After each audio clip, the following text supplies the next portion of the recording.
Hi, welcome back, guys. This is your friend Caller What If with another fiction. What if Deku Keisuke is striving to be hero, but bounded? Now before starting, please give this video a like and subscribe to the channel. If you more want video like this, now let's get into the fanfic. Dull, boring, predictable, monotonous. Those four simple words are what describes how life is most of the time. For someone like Keisuke Tanaka, they tend to ring true since that's how he finds it. Speaking of, he hears the loud screeching of the alarm clock next to his bed. This causes him to groan a bit before he reaches a tired hand out to turn it off. Once that's done, the 14-year-old brunette gets up out of bed. After that, he goes downstairs to have a short breakfast. Next, he gets to changing into his school uniform. Then he grabs his backpack so that he could get to school. "I'm going out," he calls from behind, putting on his shoes while doing so. "Be sure to be back by dinner, Keisuke," was the reply. "I will, Aunt Natsumi." "Thanks," he responded. And with that, Tanaka walks out the door and heads on his way to the school. As the train he's on rolls all across the streets of Lodal City, Tanaka gets into the book he's reading. He does this not only because he's an avid reader, but also has a way to pass the time in every single ride he takes. There are times in which the trains take long, which is one of the reasons he always takes a book along.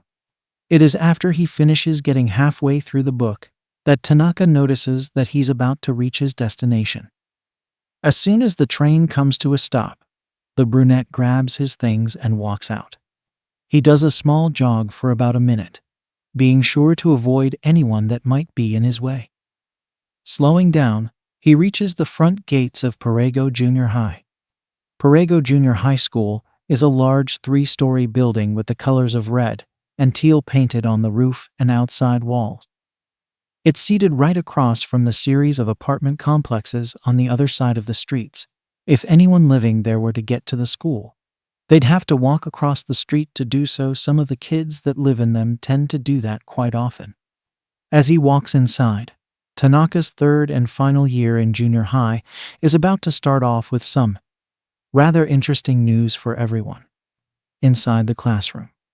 "All right, class, is everyone ready for third year here?" The teacher, Miss Akako Chaisai, asks the class. "Yes, Miss Chaisai," was the unified reply. "Good. Now, before we start things off, I'd like to tell you all about our top student," Miss Chaisai says, looking at her clipboard in her hands. "And it looks like it's Mr. Tanaka, with perfect scores again. Let's all give him a round of applause, everyone." "Wow, really? It makes sense since he is one of the smartest. He must really take it seriously, then." Those were what the brunette managed to hear among all the murmuring and clapping coming from his classmates. He didn't mind, though. He was far too busy writing in his notebook to even try. "Hey, Tanaka," he hears one of his classmates call. He looks up from what he was doing, pushed his glasses back a bit, and turned his head to where the classmate who called him just now. "How are you able to get so smart like that? I've had difficulty with some of the homework I got, and it's been driving me crazy. How do you even do it?" "I just do the homework and get it done and over with. Simple as that," Tanaka replies calmly. "If everybody else did that, maybe their grades would go up a letter or two." Seeing the point their glasses-wearing classmate made, the others just shrug and wait for their teacher to go on with the announcements. "Well, I think you did the smart thing by doing so, Mr. Tanaka. Especially since you did apply for UA. Hi," Chaisai says in a happy tone. "Wait, really?" was the collective response from that tidbit. "That's the best hero school in the country, with a really low acceptance rate." "When did you even do that?" one female classmate asked, incredulously. "I applied about a week before the school year even began," Tanaka answers as he continues writing. "Just figured I'd try giving the school a try." "Well, it sure is nice that you get to be one of 2 students in this class to go into UAS," Chaisai brings up. This catches everybody's attention, including Tanaka, who looks up with a confused look on his face. One of two, who's the second? He asks. I believe that would be Mr. Kita, Miss Keisuke answers. Kita. You surprised? He hears. The owner of the voice was a 14-year-old boy with short black hair and dark blue eyes brimming with intelligence behind a pair of brown rectangular framed glasses. Alongside Tanaka, Kita is one of the smartest students in the classroom, if not the whole school. He's also quirkless, in case people were wondering. But he makes up for the lack of a quirk with both his high IQ and his knack for inventions. Well, a bit, Tanaka says. You applied for UA, also. Yep, Kita replied. While you applied for the hero course, I applied for the support course. Oh, I can already imagine the many inventions I can make in the near future. Just the thought of it makes me feel like on cloud 9. Oh no, not this again, everyone thought, groaning a bit. Another thing about Kita is that he tends to be a bit crazy when it comes to inventing things. Once he gets into his ramblings, like what he's doing right now, there's no telling how long he'll go on until somebody snaps him out of it. Can we please have a class in which Kita doesn't do this every so often? Somebody whispers exasperatedly. Kita, will you stop? Tanaka says to the quirkless genius, who was in the middle of his aforementioned rambling before he was stopped. You really need to control yourself, man. Seriously. Oops. Sorry about that. Kita apologizes sheepishly. I just couldn't help myself right now. Okay? Now that that's taken care of, Keisuke says. Why don't we get into our class work, shall we? With that said, the school day starts right away. Later, at the end of the school day, as the school bell rings, people start packing up their things and heading home. And while everyone else is busy doing just that, Tanaka and Kita have other plans. You want to head over to the local gym? Kita asks. Well, yes, obviously, responds Tanaka sarcastically. They walk through the school's hallways when they hear someone call out to them. Hey guys, wait up. Tanaka and Kita turn around to see another 14-year-old boy walk over to them. He has red hair with streaks of black in a horizontal fashion, which is also short and spiky. He also has scarlet red eyes to match the hair. His name is Asahi Tora, and is one of Tanaka's oldest friends. Hey Tora, what's up? Tanaka then asks. Heading over to the gym. Yeah, sure am, Tora answers. I want to find a way to let off some steam after all of those boring classes. I almost fell asleep a few times during some of the lectures, you know. Same with us, too, Kita replies. Really? Yeah, we were just about to head over there when you called. Figured we could use the workout, though. Gonna need the training for the UA entrance exam, Tanaka says. You applied for UA, too, Tora? Kita asks. Heck yeah, it's one of the best schools in Japan, and being a hero is what I wanted to be when I was a kid. I need to get the needed strength so that I could pass the entrance exam with flying colors, Tora says confidently. You should also need the smarts for the written portion too, you know, quips Tanaka. Wouldn't want to be labeled stupid by the others now, would you? This causes the redhead to turn bright red from embarrassment, before he hangs his head down for a few moments. Good point, he mutters. We should go. We don't want to be late, Kita points out. The three boys walk out of the school and head over to the gym. When it comes to local gyms that can provide results for both members and casual visitors alike, Korriban Gym is one of the best examples of this. Now the gym is a large rectangular building, with the name inscribed on the front in large, bronze characters. Large windows about a foot in length and height let people see what is going on inside the gym from the outside. One would see a whole variety of weights and exercise equipment that are used by the gym members, as well as a few of them doing some stretches in one corner of the room. It's also one of those gyms that has outfits for all of its members to wear that comes in various shapes and sizes. Some have extra holes for those with extra appendages, such as a tail and so on. The color schemes for all of them are gray and green, if people were curious about that, which is highly doubtful. The hours that the gym opens is 8:30 in the morning to 6:30 in the afternoon. Pretty much a normal workday for people that constantly work out every single day when they're not too busy doing anything else. Korriban Gym Locker Rooms. Hey, did you boys see the latest hero news? Someone asks. Tanaka, Tora, and Kita were in the middle of changing into their gym uniforms, which mainly consisted of knee-length shorts and a short-sleeved shirt, when another member came up to the boys and asked him that question just now.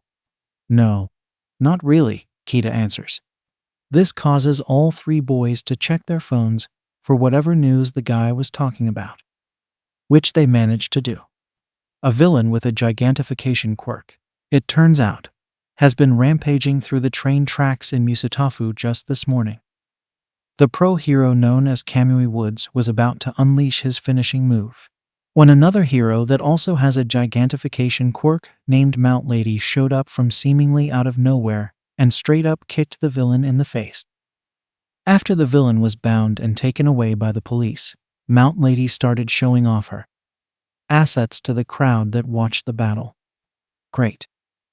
Another attention seeker, Tanaka thinks to himself, with a deadpan expression on his face. Resuming the task of putting on his gym uniform, the brunette then comes out of the locker room to do some stretching for a little bit.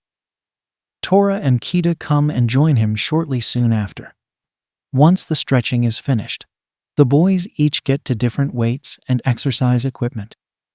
Tanaka goes over to the treadmills, while Tora and Kita each grab a couple of dumbbells. So, how are we going to deal with the time until the entrance exam, Tanaka? Tora asks, while in the middle of a set. Honestly, Tora, you really need to be patient. It's only 10 months away. All right, Tanaka replies. But 10 months is too long, Tora shouts back. What's a guy gonna do during that large amount of time, huh? Calm down, Tora, Kita then says in a reassuring tone. I'm pretty sure he knows what he's talking about. Yeah, I know that. It's just, oh, ugh, st. As soon as he yells that last word, flames start to spout out of his body.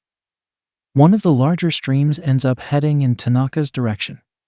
The brunette is about to go through the settings on the treadmill when he gets pelted by the fire from behind. Gah, he shouts as it did. It only takes about a few seconds before the flames die down quickly. What they leave behind is quite a sight to behold. Growling in anger, Tanaka turns his head around to look at Tora, who happens to have a nervous expression on his face. His eyes are red with black glare, which normally happens when he's angry. He has a good reason to be, considering what just happened. Watch where you're aiming those flames of yours, will you, Tora? He growled out. The fire stream somehow managed to burn off his gym uniform, which then leaves him in his underwear. Only a dozen small flames are still burning all over the wall and parts of the treadmill. Oop, sorry. My bad, Tora whimpered out, before perking up. Hold up though.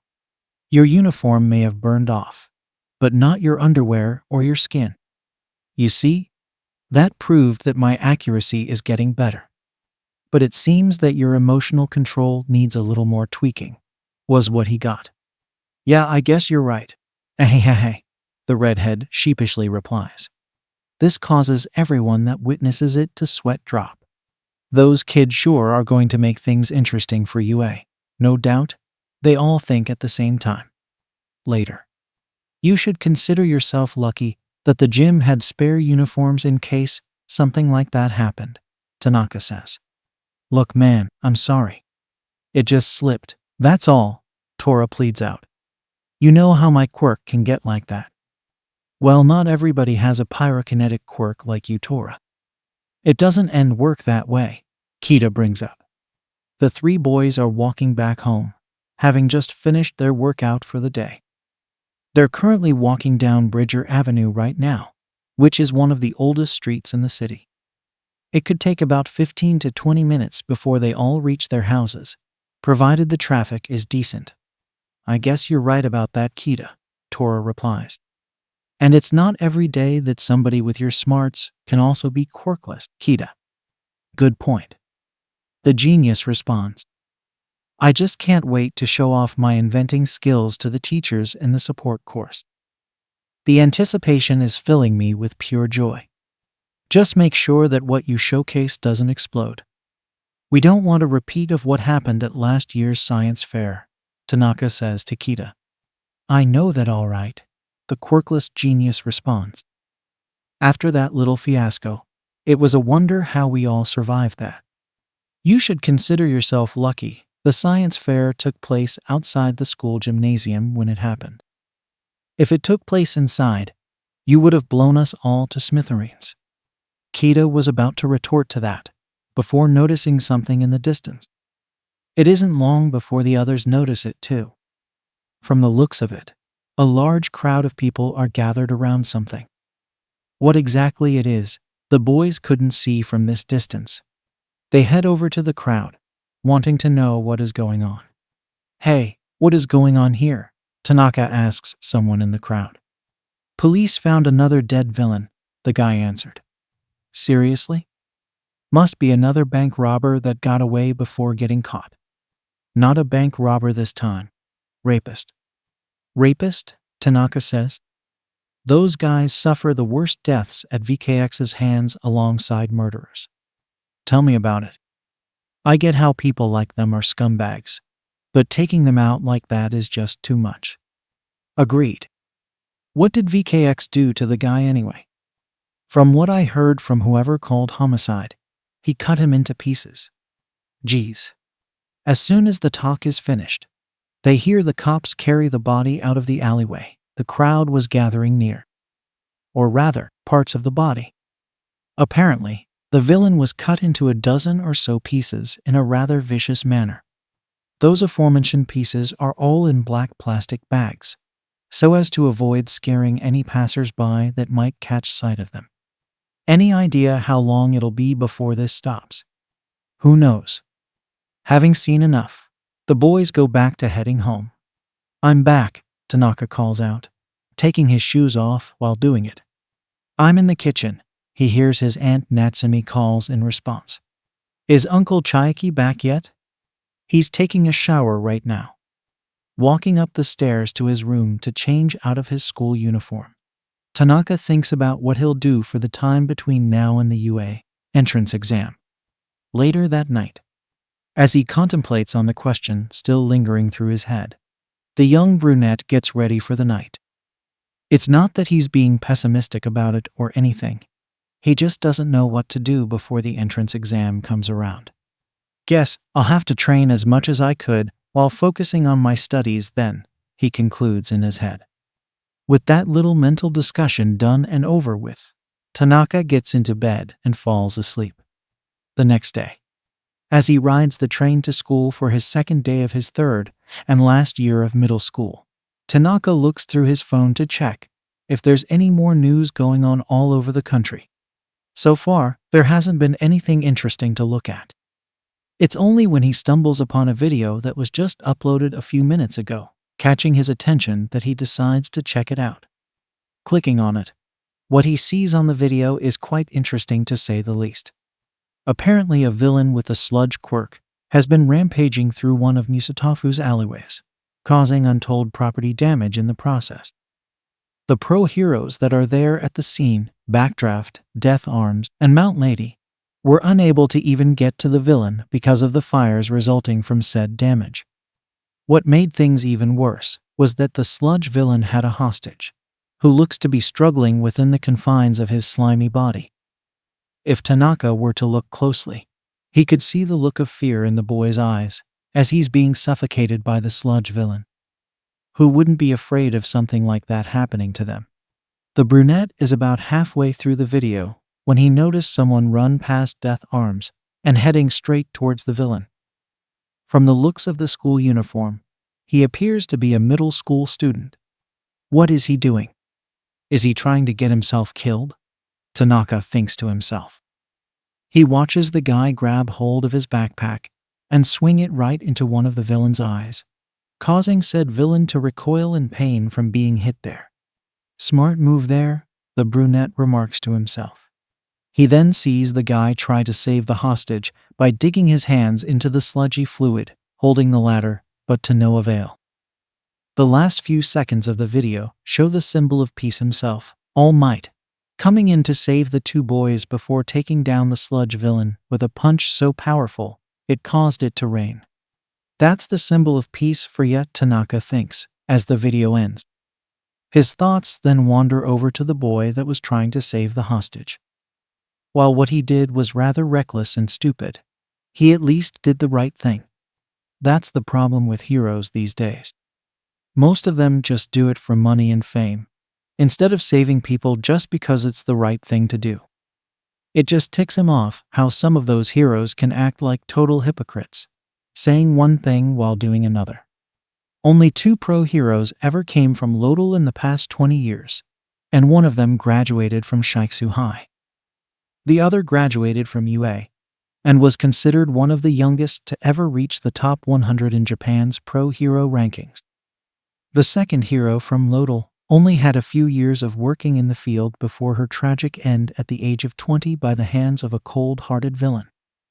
It was a major tragedy for the townsfolk, since they lost a promising hero in the making who had a whole life ahead of her. Why did she have to die like that? It just isn't fair.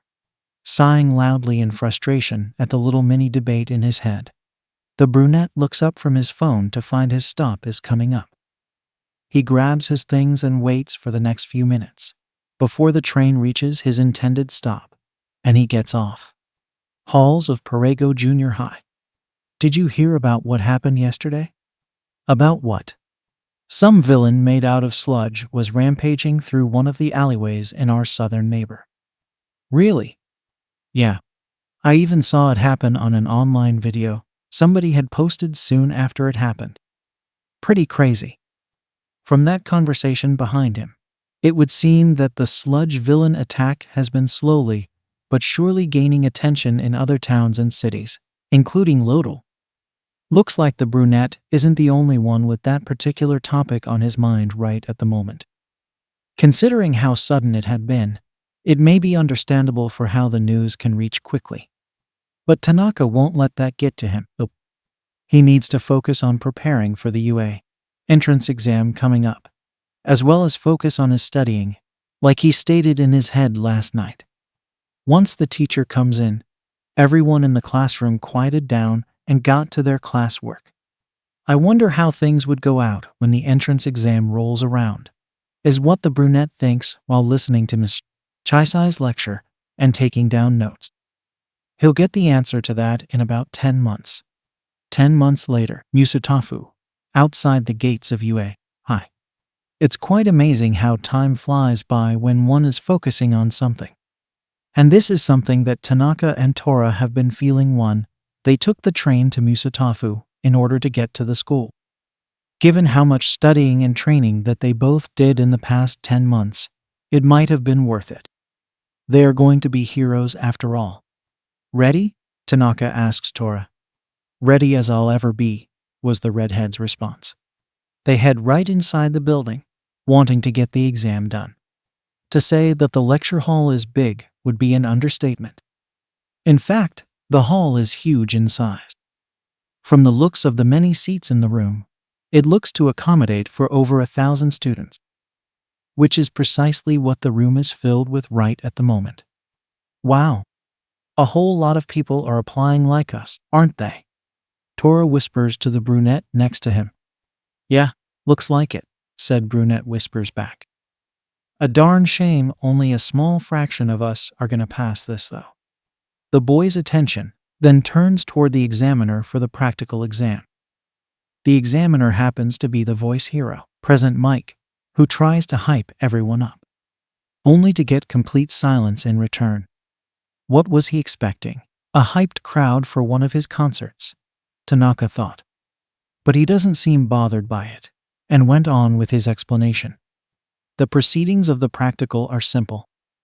There happen to be several faux cityscape battle arenas all throughout the school grounds, filled with 3 different types of robot with differing point values ranging from 1 to 3.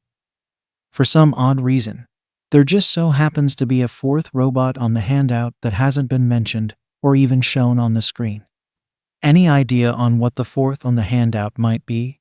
Tora whispers in confusion. Obstacle? Special case? Probably a combination of both, Tanaka brings up. I think we should wait until Present Mike explains it, or somebody else brings it up. The latter option was what happened when someone else did bring up that particular mistake. It was a tall boy with dark blue hair wearing glasses with rectangular frames. He points out the lack of information about the 4th robot, and stating that only a silhouette is what they managed to get of it. The Lodal natives also see that the same boy is criticizing another applicant in the room for muttering out loud. This causes the applicant caught muttering to apologize profusely, which then leads to some of the applicants near him to snicker. What an idiot, Tora remarks quietly. Agreed, Tanaka says. The guy doesn't even have the slightest idea on what he's saying or doing. So pathetic. As for you two, the blue-haired boy then says to the two, don't you think that talking about your fellow applicants like that can be seen as unacceptable? Just because I was lecturing the boy with the curly hair doesn't mean you have the right to belittle him like that.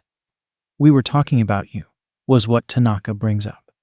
This causes the tall boy to stammer in shock. And me? Why me? Well, let's see, Tanaka then says calmly. Present Mike was about to get to explaining the purpose of the 4th robot when you so rudely interrupted him.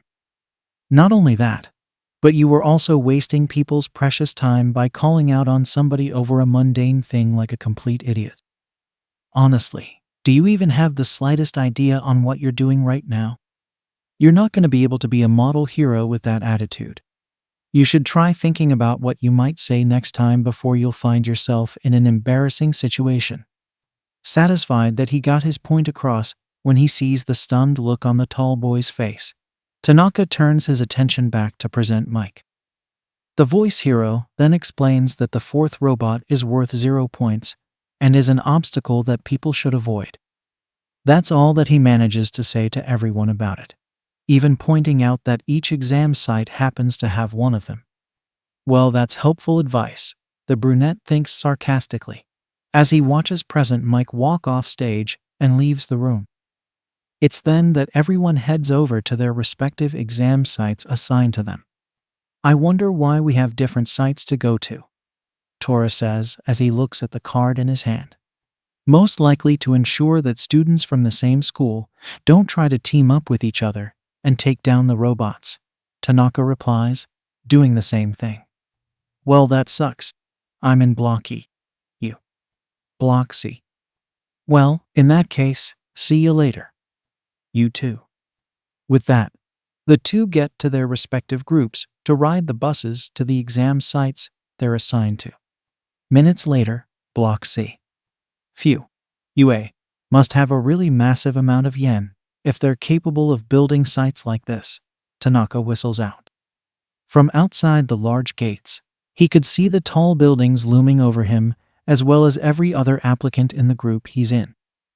His gaze then shifts to the other applicants, noting the air of confidence coming from some of them.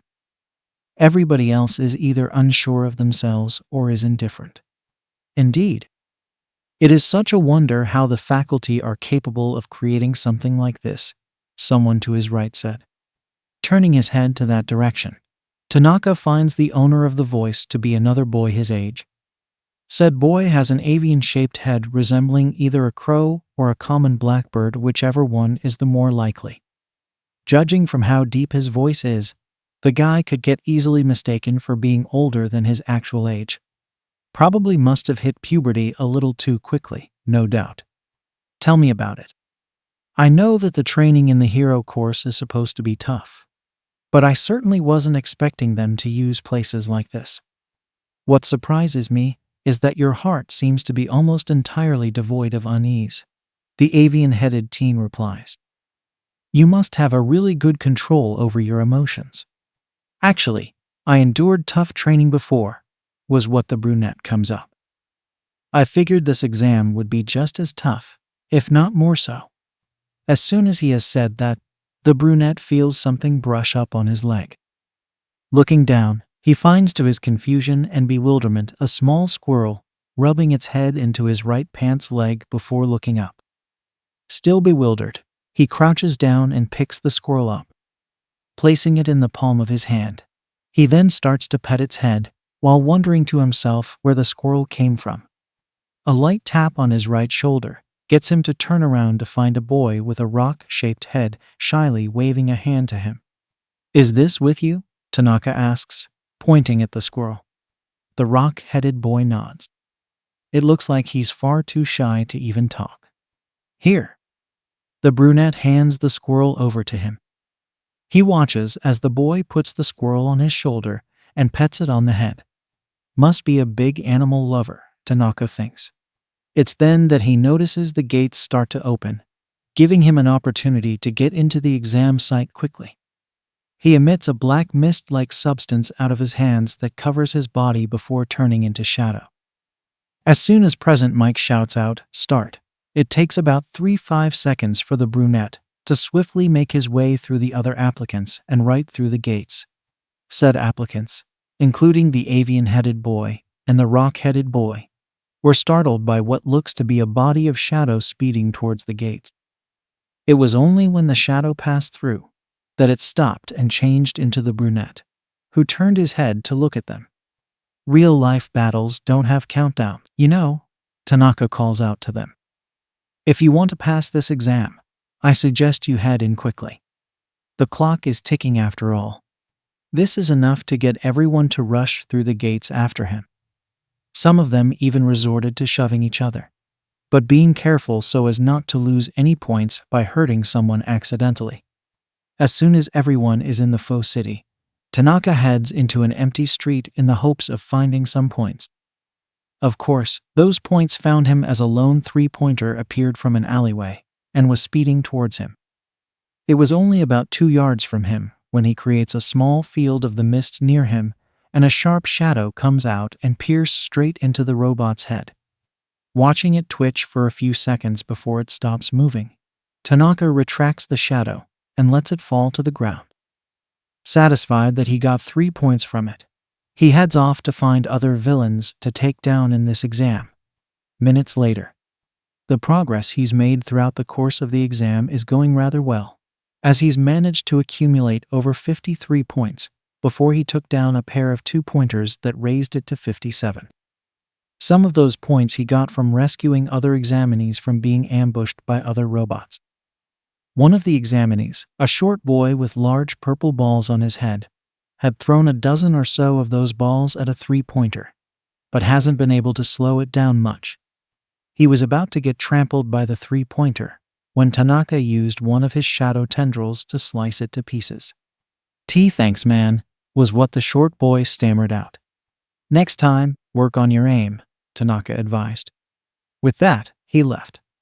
About 15 seconds after that, he came across a pair of 1-pointers that were coming right at him at a near breakneck speed. Just as he was about to unleash another tendril, something sped past him and slammed right into the robots, destroying them in an instant. This catches him by surprise, especially when whatever took them out all of a sudden pops up right in his face. "Hi there," was what it said to him. Right in front of him is what looks to be a sentient creature made entirely of shadow.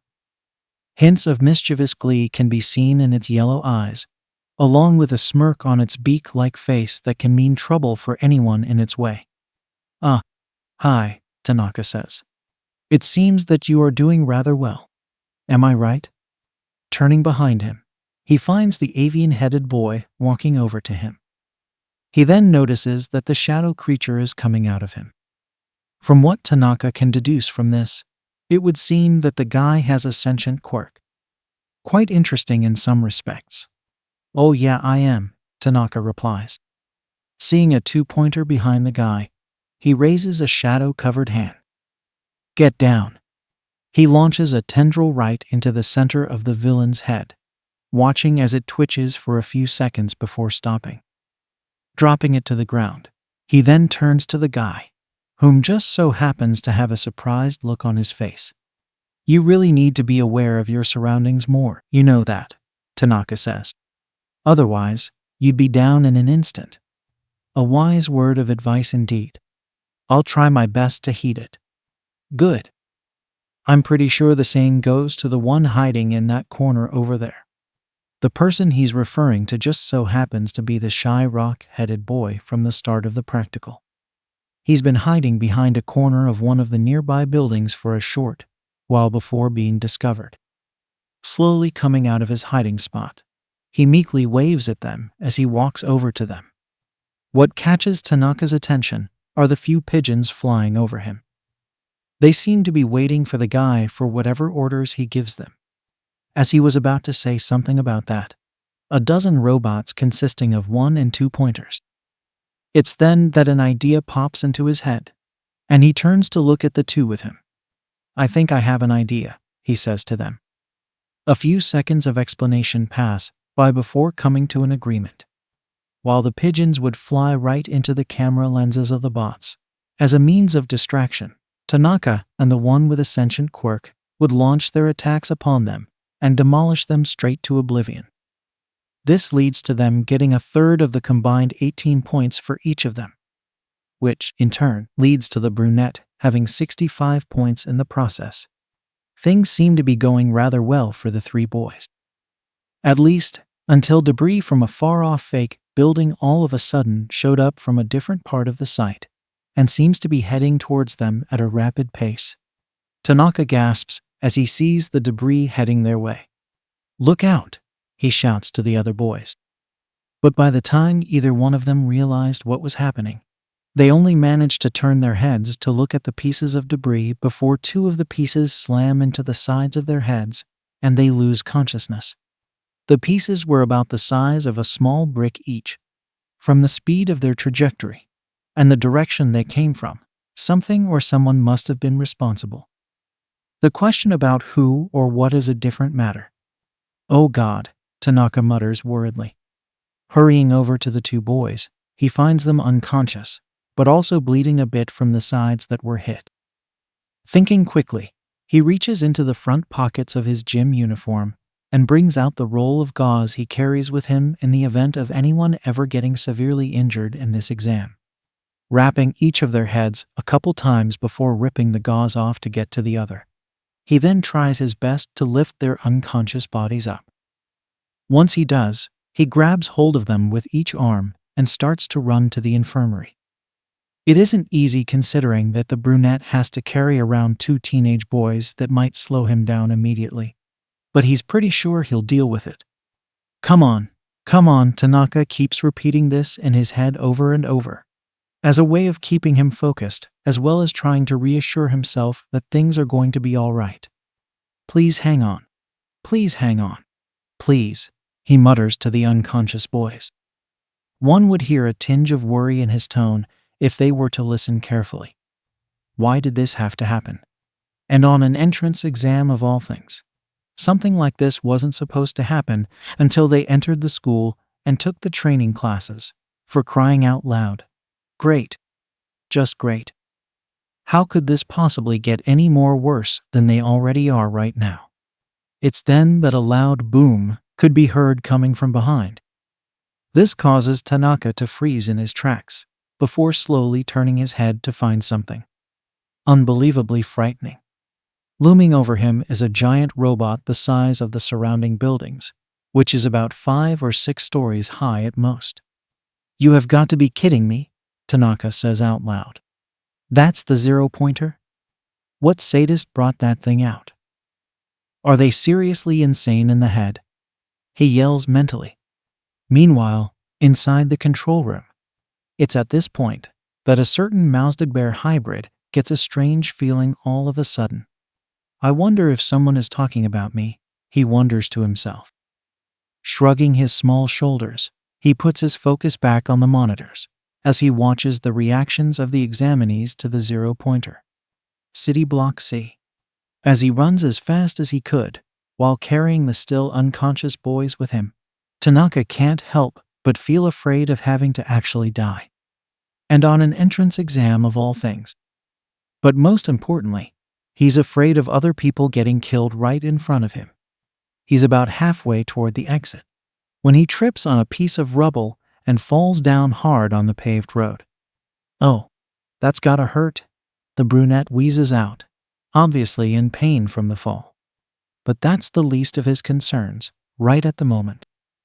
Because the zero-pointer is slowly heading towards him, grabbing hold of any nearby buildings with its huge metal hands and flinging them across the streets.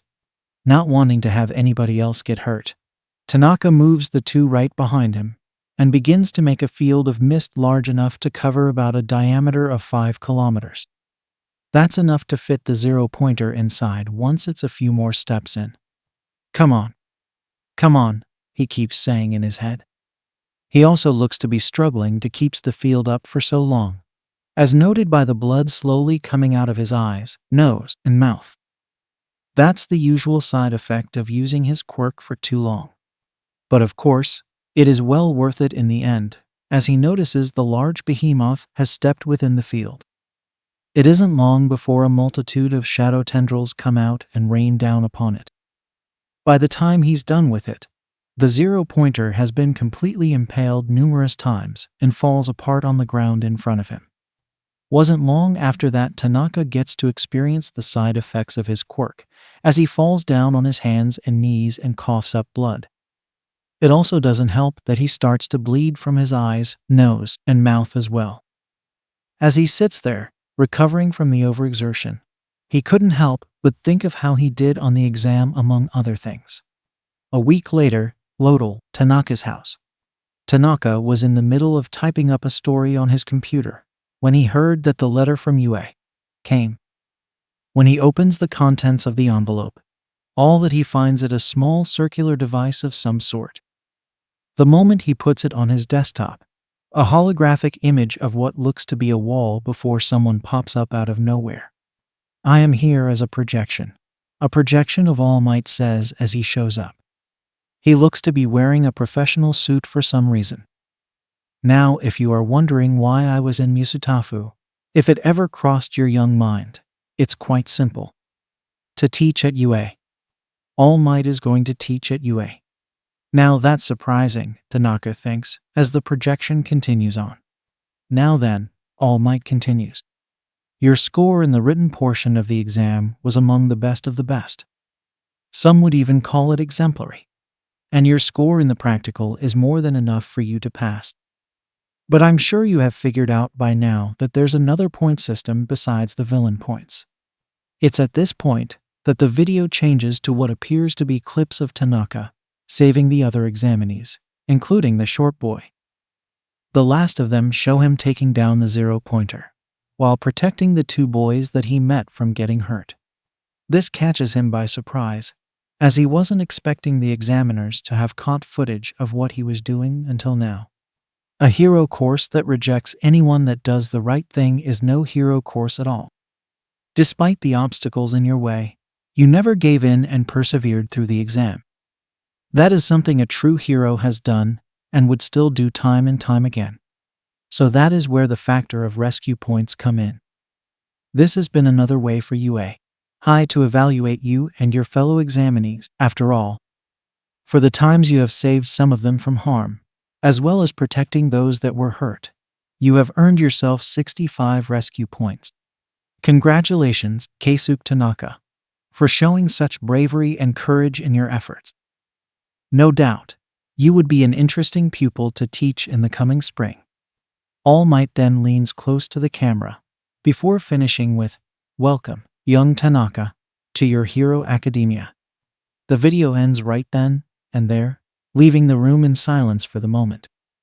It isn't long before Tanaka breaks the silence.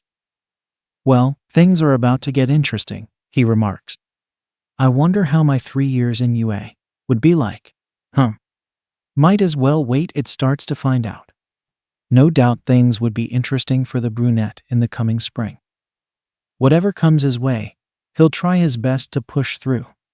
Lodal, Onder subway station. As he and Kita are near the subway train, Tanaka looks around the station in the hopes of finding a certain fire user among the busy passers-by. It's been about 5 whole minutes since they came to the station, hoping to find a train to ride over to Musutafu. And of all days for Tora to oversleep, it just had to be the very first day at UA. Hi. Still haven't seen him? Kita asks Tanaka. Nope. He probably forgot to set up his alarm clock, Tanaka answers. Again? How many times has he done that? Never kept count, was the reply. I honestly didn't ask. It's then that he hears the aforementioned Tora sprint towards him, before turning his head to the right. Seeing the redhead with a freaked-out expression on his face, while putting on the school uniform that was mailed to him in a hurry. Pretty obvious that he overslept. I overslept. I can't believe I overslept. The brunette hears Tora exclaim as he speeds his way to the two. Forgot to turn your alarm on? Tanaka asks, obviously knowing the answer. Well, yeah, man, Tora says. I was so excited about starting high school that I completely forgot about it. I can't believe I did that again. As soon as he finished putting on his uniform, he joins the other two and heads inside the train. The train then starts on its way toward Tatooine Station, Musutafu, outside of UA. Hi. To say that the 30 minutes it took to get to Musutafu, as well as the 15 minutes of jogging to the front gates of UA, would be a small pain would be an understatement.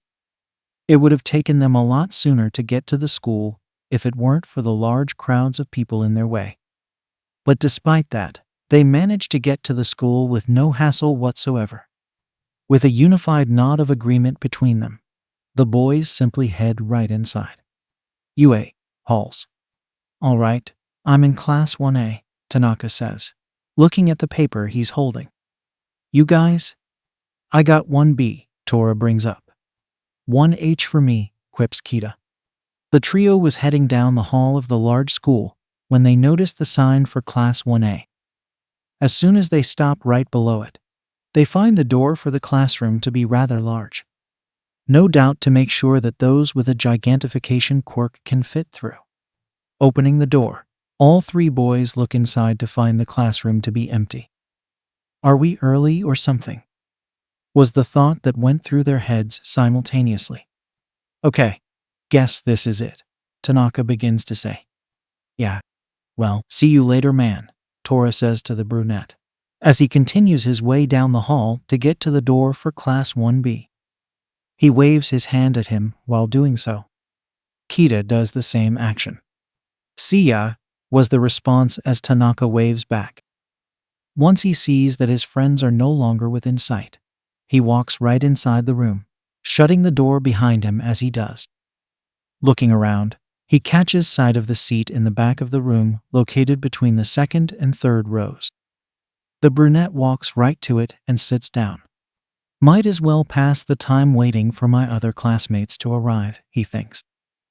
Reaching down inside his backpack, he brings out a book from it for him to read. During his time in his book, other students come inside before taking their own seats. Some of them even noticed the brunette, and even went to greet him, which he did before returning to his reading. By the time he was about halfway through the chapter he was in, most of the seats in the classroom were filled up. He could hear some of them converse with each other about some pretty mundane things that weren't of any importance to point out. He had only about a few pages left in the chapter when his ears catch what sounds like an argument between the tall glasses-wearing boy from the entrance exam and another boy with blonde spiky hair and red eyes. The latter of the two appears to be having both of his legs on the desk, and from what he's been saying to the former, he seems to have a rather rude disposition to him with a tinge of arrogance somewhere in it. Oh great, an arrogant prick, Tanaka thinks to himself, his expression turning into one of annoyance which is hidden by his book. There happens to be a list of types of people that he has a dislike for, and arrogant pricks is one of them. The others: idiots that don't even have the slightest idea on what they're saying or doing, hypocritical villains and heroes, and especially people that abuse others for their own sick amusement. The last one makes him rather angry, due to what has happened to him when he was rather young. Getting back into his book, he finishes up the last pages of the chapter. Right as he was finished with the book, and about to put it away. His ears then catch the following coming from outside the classroom. "If you're here to make friends, then you should leave now." This causes him to freeze in place before turning his head toward the entrance.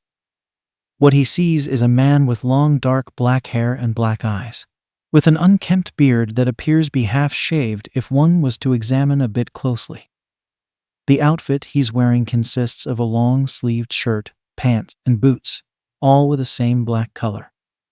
The only other colors on him is the gray scarf wrapped around his neck, as well as the pouches on the guy's utility belt that looks somewhere between indigo and dark blue. He's not so sure about that though.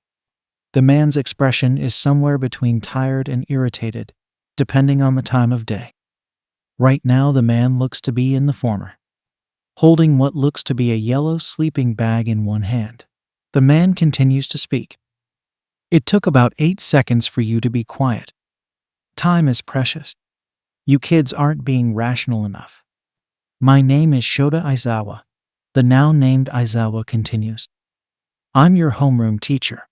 Nice to meet you." He's going to be our homeroom teacher? Tanaka thinks. He must be the type that doesn't hold back, isn't he? The brunette then sees Aizawa reach into his sleeping bag and pulls out a gym uniform of some kind. It consists of a short-sleeved shirt and long pants with the letters of the school on the front in red and white colors, while everything else is blue. He then hears their new homeroom teacher to put them on and follow him outside to the PE field. Tanaka is the first one to walk out of the room with his new gym uniform in his hands, while slowly but surely the others follow suit. Something tells him that his new teacher is going to be quite an interesting one to know. PE field outside the school. A quirk assessment test. Several of the students cried out in shock. To be honest, he couldn't blame his classmates for reacting like that. Out of all the things to happen on his first day, Tanaka certainly wasn't expecting something like this. But then again, the teachers in UA are known for their unorthodox ways of teaching and how they run them. So that is to be expected. But he's pretty sure the others don't know that until now, with one classmate, a girl with short brown hair and pink spots on her cheeks, even asks about the orientation and opening ceremonies. This only gets her, and everyone else, a talk from Mr. Aizawa about how they shouldn't waste their time on things he considers leisurely. He even points out the school's freestyle way of educating its students.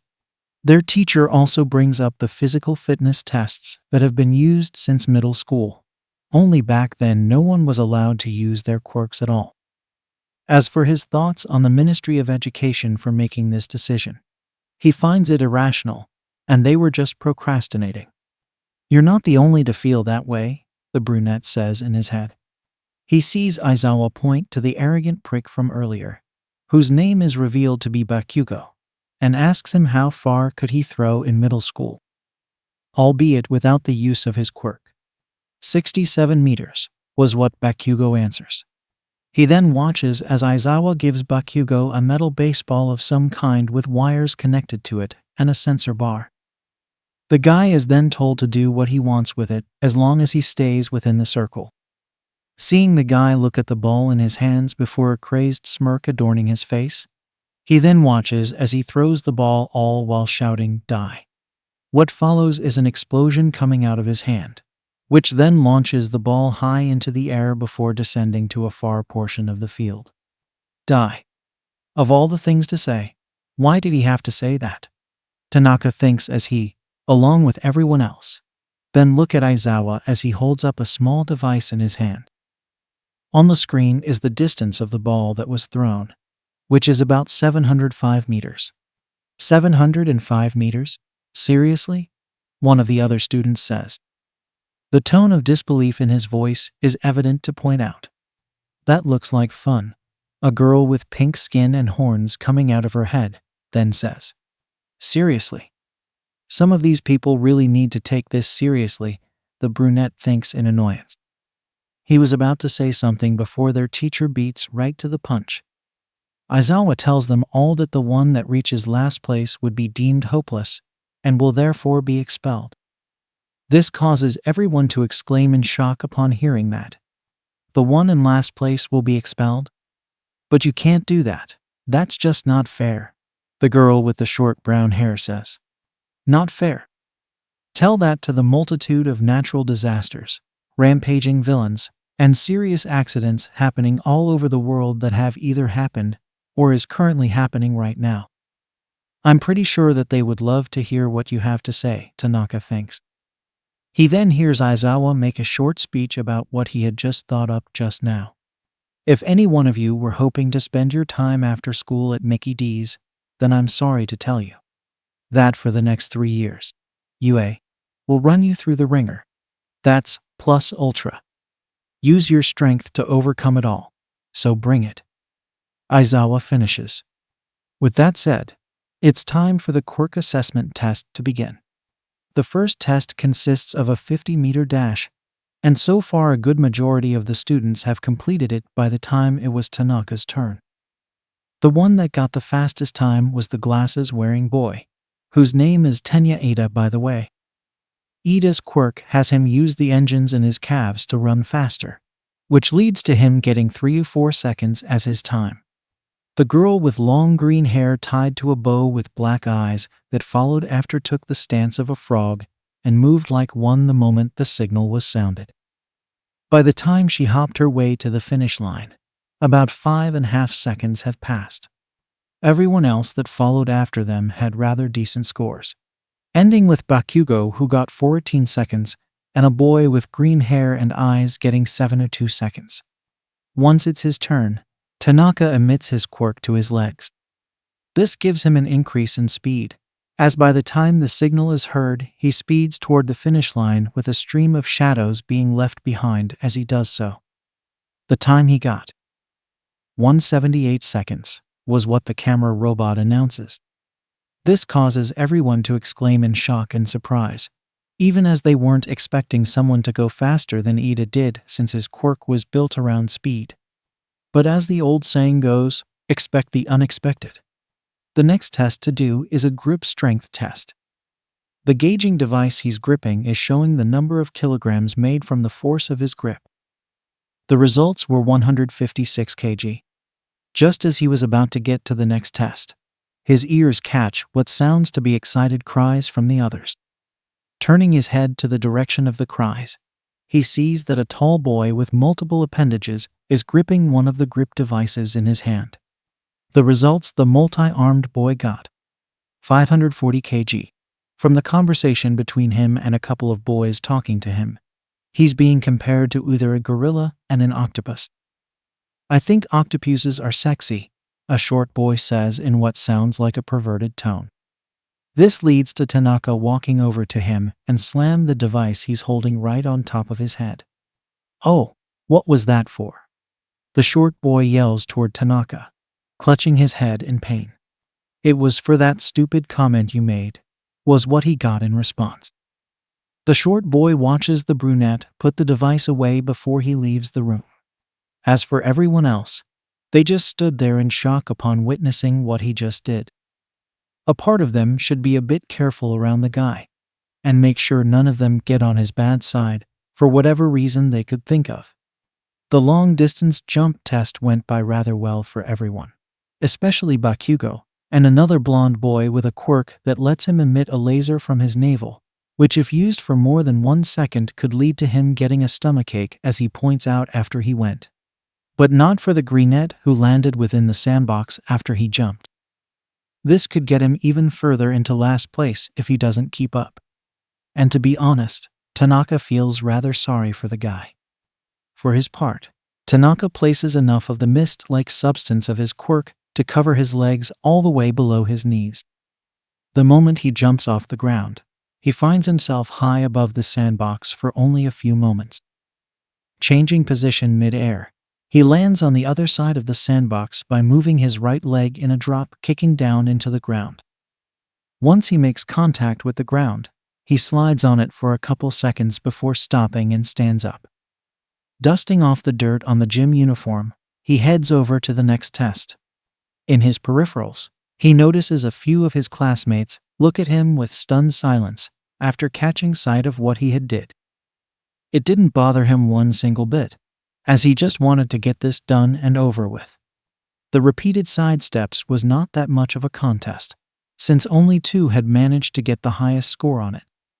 Tanaka was one, as he moved so fast it looked like there was 3 of him to everyone that saw. The other was the short boy, who simply used his quirk to bounce himself from side to side continuously by having 2 stacks of the purple balls he used in the entrance exam on each side. Quite a creative way to use it on a test like this, if the brunette was being honest with himself. The ball throwing test went by with a good majority of the students having gotten their scores.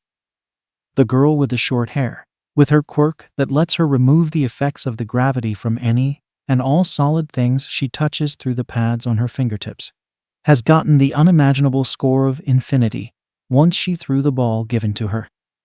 Evidence of this is the score on the device in Aizawa's hand, showing the infinity symbol on it. She got infinity? Wow. Was not expecting that, Tanaka thinks, impressed at the girl for her personal accomplishment. It's now time for the greenette boy to step up. Looking at the guy's face, the Lodal native could tell that he's nervous. Well, who wouldn't be? Considering that somebody has just gotten the highest score possible, it is a bit understandable for him to feel that way. During the time the greenette was in the circle, Ida was pointing out about how Midoriya, which the boy's name, was able to get this far despite not using his quirk. Bakugo then points out something about Midoriya being quirkless, before Ida then asks if the explosion-obsessed blonde has watched what he did at the entrance exam. He's probably one of those late bloomers, Tanaka remarks out loud. What do you mean? Ida then asks, curious. It turns out he's not the only one. The others are also curious as to what the brunette is saying. You know how a quirk manifests when someone approaches the age of 4, he asks. This gets a collective nod from everyone, since they all know that. Well, sometimes a quirk manifests later on in a person's life, under certain circumstances. What they are depends on the person and the circumstances involved. And judging from what you've said, he probably got his quirk recently. Oh, I see. And the injuries that he sustained from using it? Ida then asks. Well, he probably hasn't even learned to control it yet. It might take some time for him to do so. Are you a late bloomer also? No. I happen to be an early bloomer. I got my quirk at the age of 3. How I got it is something that I would rather not talk about. I just want to keep it to myself, if you wouldn't mind. That would be quite all right. I wouldn't want to intrude in others' private lives. They turned their attention back to Midoriya, who was in the middle of using his quirk to throw the ball. How it activates takes the form of red glowing lines resembling veins crossing through each other. Tanaka then notices their teacher activate his quirk by having his eyes glow a menacing red. Glancing back toward Midoriya, he finds the glowing vein-like lines have disappeared. He watches as Midoriya then throws the ball, which hasn't gone very far. It only went about 46 meters, much to the greenette's confusion, as he was sure he had just tried to use it just then. I erased your quirk, Aizawa says to the greenette, before walking over to the boy and having a short conversation that isn't heard from the distance the brunette is at. I wonder if our teacher is giving him any advice, Ida muses out. Hopefully it's helpful, Tanaka says. It's probably for Deku to leave this school right now, Bakugo says in what sounds to be a hopeful tone before getting this weird feeling all of a sudden. Turning his head to where it's coming from, he finds the source to be the brunette glaring at him with an angry expression on his face. To make things even more unnerving for him would be the glowing red eyes with the black sclere staring into his soul. At least, that's what he's feeling anyway. Bakugo then decides to keep his mouth shut, hoping that the creepy extra could leave him alone. Which is exactly what he does, and he turns his attention back to Deku. To say that Tanaka is mad at Bakugo would be an understatement. In fact, he is downright angry at the arrogant blonde.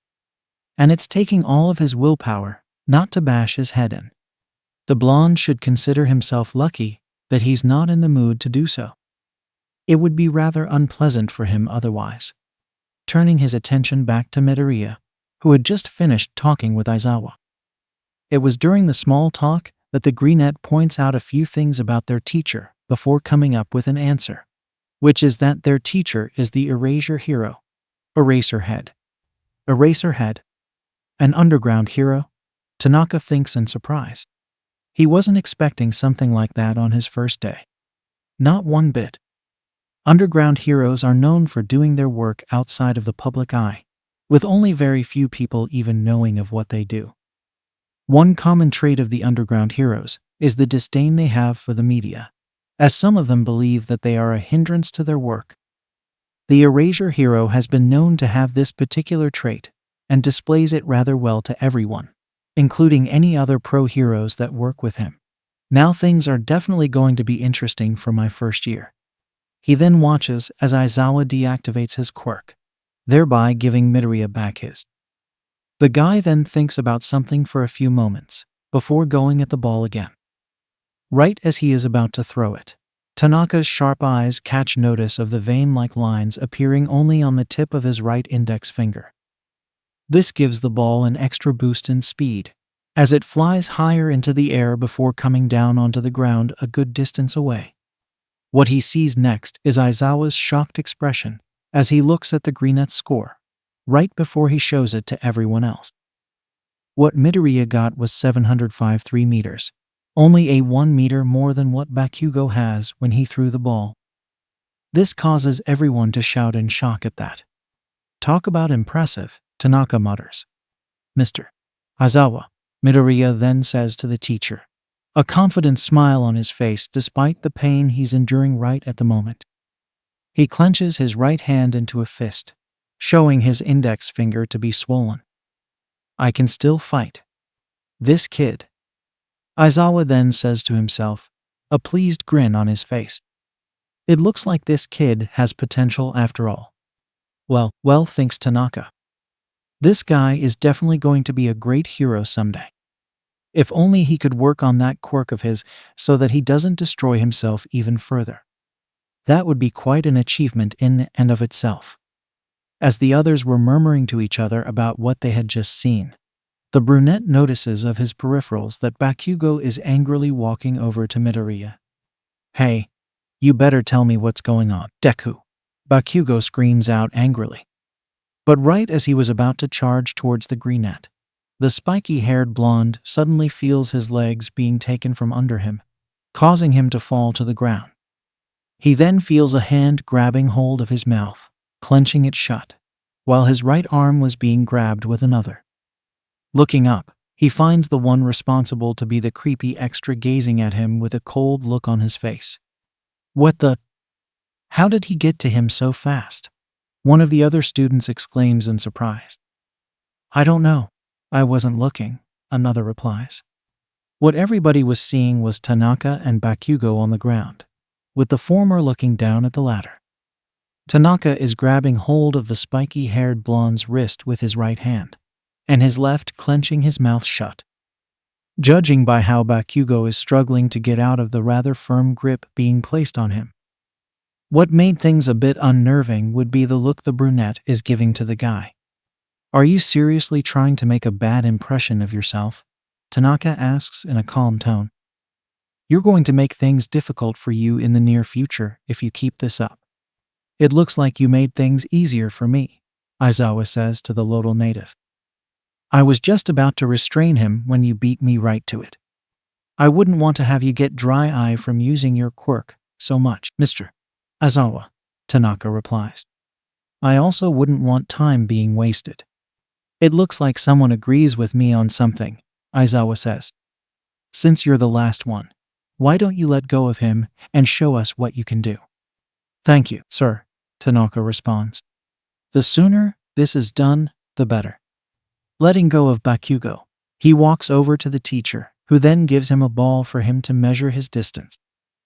Once he's inside the circle, he looks at the ball, then the others, and then back to the ball again.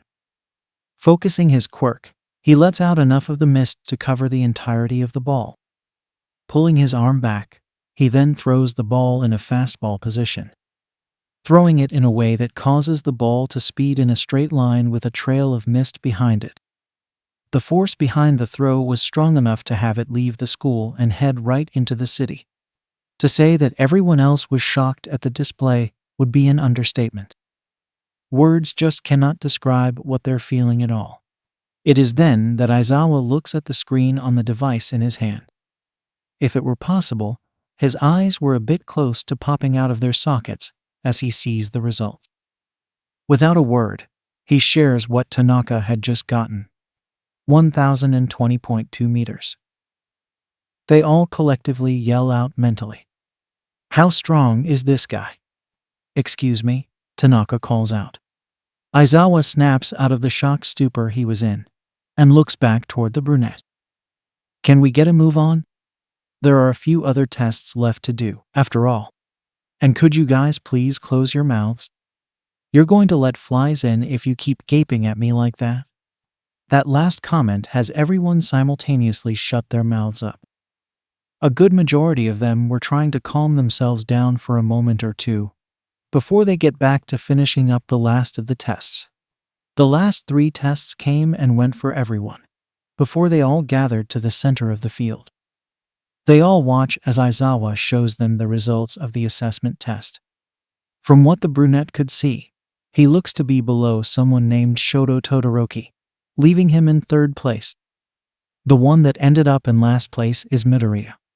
Looking around to find the aforementioned brunette, his eyes then catch sight of him trembling like a leaf that's about to be blown away at any time.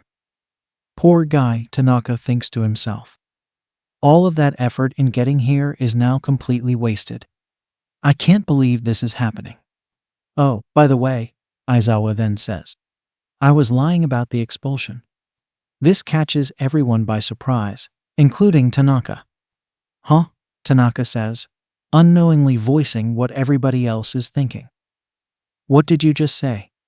"I said that I was lying about the expulsion," Aizawa replies, before making a face that someone that would troll other people would make. "It was simply rational deception to bring out your best in this, that's all." "What?" Most of the students shout out in shock. As for Midoriya, he looks as pale as a ghost, while wearing an exaggerated look of shock on his face as well. "Does anybody else know about the expulsion thing being a lie?" Tanaka looks around, asking this question. "Well, I did," a girl with a ponytail answers out. Turning to look at her, Tanaka then asks, "And you didn't tell any of us this? Why exactly?" "Well, I just thought you all knew," the girl responds.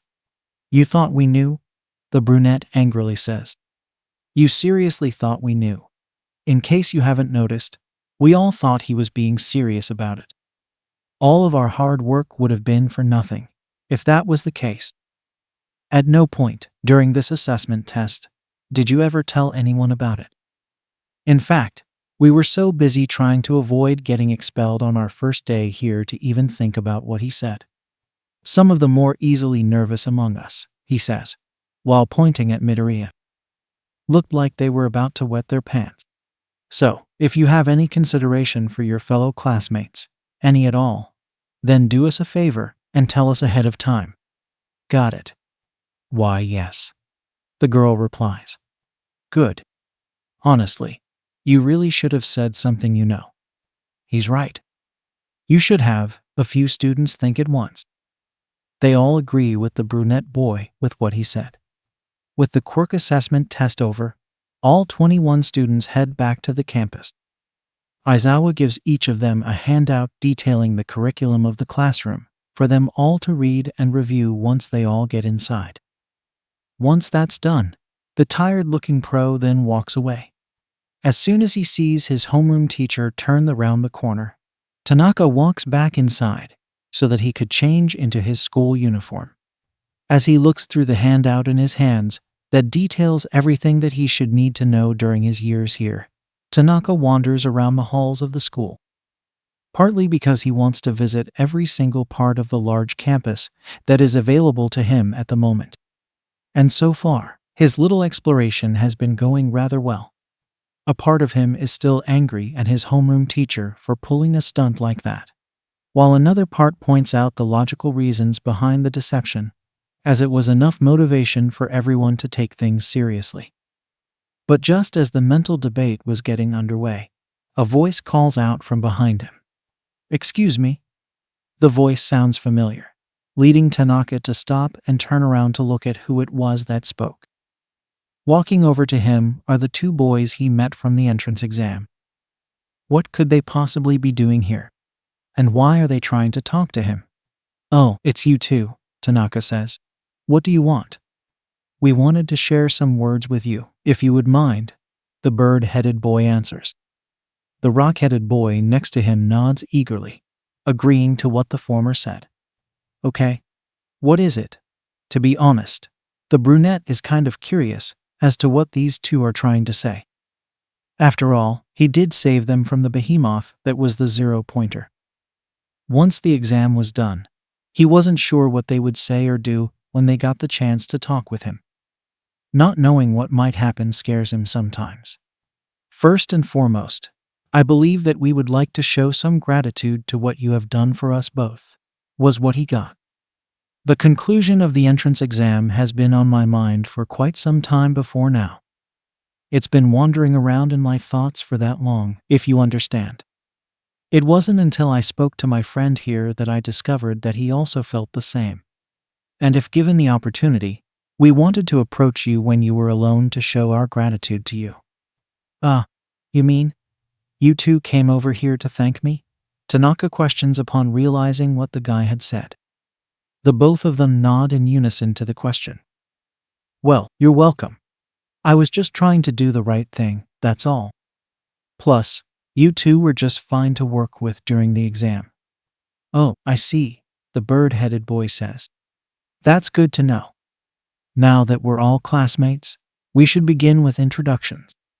My name is Fumikage Takoyami. It's a pleasure to meet you. Keisuke." "Keisuke Tanaka." Tanaka returns the introduction. "And the pleasure is mine.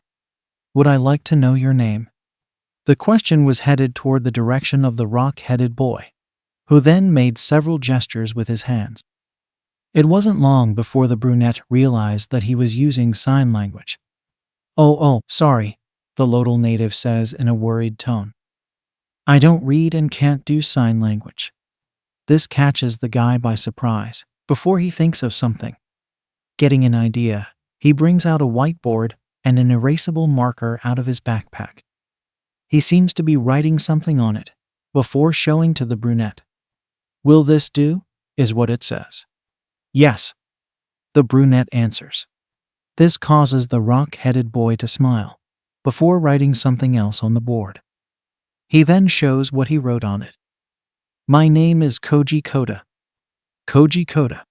That's an interesting name," Tanaka remarks.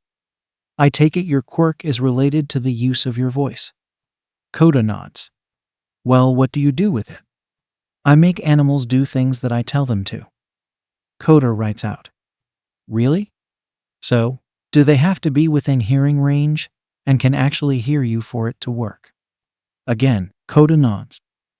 Judging by the expression on his face, it seems that the guy is enjoying this rather well. "Ha! That sounds rather useful for reconnaissance and scouting missions." Tanaka then turns to Takoyami. "And I already know that you have a sentient quirk, which is that thing made entirely of shadow. What I didn't get at the time was its name." "It's Dark Shadow," Takoyami says. "And I was quite intrigued that you also have a quirk of darkness as well, if my memory serves me." Tanaka nods to that, before bringing up his palm. A handful of the mist-like substance appear right on it. This catches Takoyami and Koda by surprise, as they clearly weren't expecting him to actually try to show it to them like this. "My quirk is called Inner Darkness," Tanaka begins to explain. "I create a dark mist-like substance that can reach in a person's mind and find whatever dark feelings and emotions that they hide deep inside from everybody else. Once I find what I need, I can create monsters that represent what they have and have them fight for me. What they are depends on the person that I use my quirk on. I also use it to help increase my strength and speed, and also help me blend into the shadows so that I could sneak by without anyone noticing. The drawback is that if I use it for too long, every single part of my face, like my eyes, nose, and mouth, would start to bleed out. Quite an interesting quirk indeed, Takoyami says after listening to the explanation. To think that someone like you would want to become a hero despite having one like that. You must have some reasonable amount of dedication. Well, in my hometown, once somebody has their mind set on something, we do what we can to get the job done. I'm no exception to this. That's quite a way of thinking, was the reply. Are you from another town? Because it sounds to me that you don't live anywhere in Musutafu. Of course, I'm from Lodal, Tanaka says. It's about 30 minutes north of here by train. Up until now, I've pretty much lived there for nearly my whole life. As the conversation was about to get somewhere, the three boys hear a couple of voices calling out the brunette's name. Tanaka.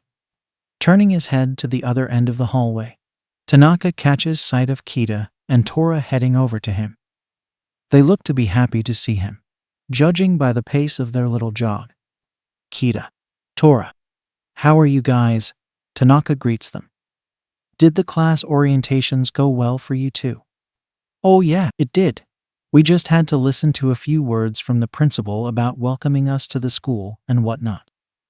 You know, the usual stuff, Tora answers.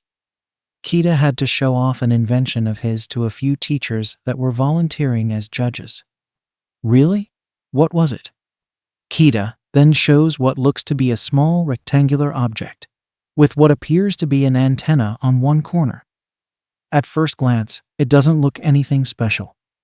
But if one were to get a second and closer look, they would notice a button on one side. What's that? Tanaka asks the quirkless genius. This is my new invention that I made for my showcase, Kita answers proudly. It's a device that can detect when a quirk is in use. Works just like a sonar if you would like to compare. I based it on the sensors used in the Tartarus prison while I was building it.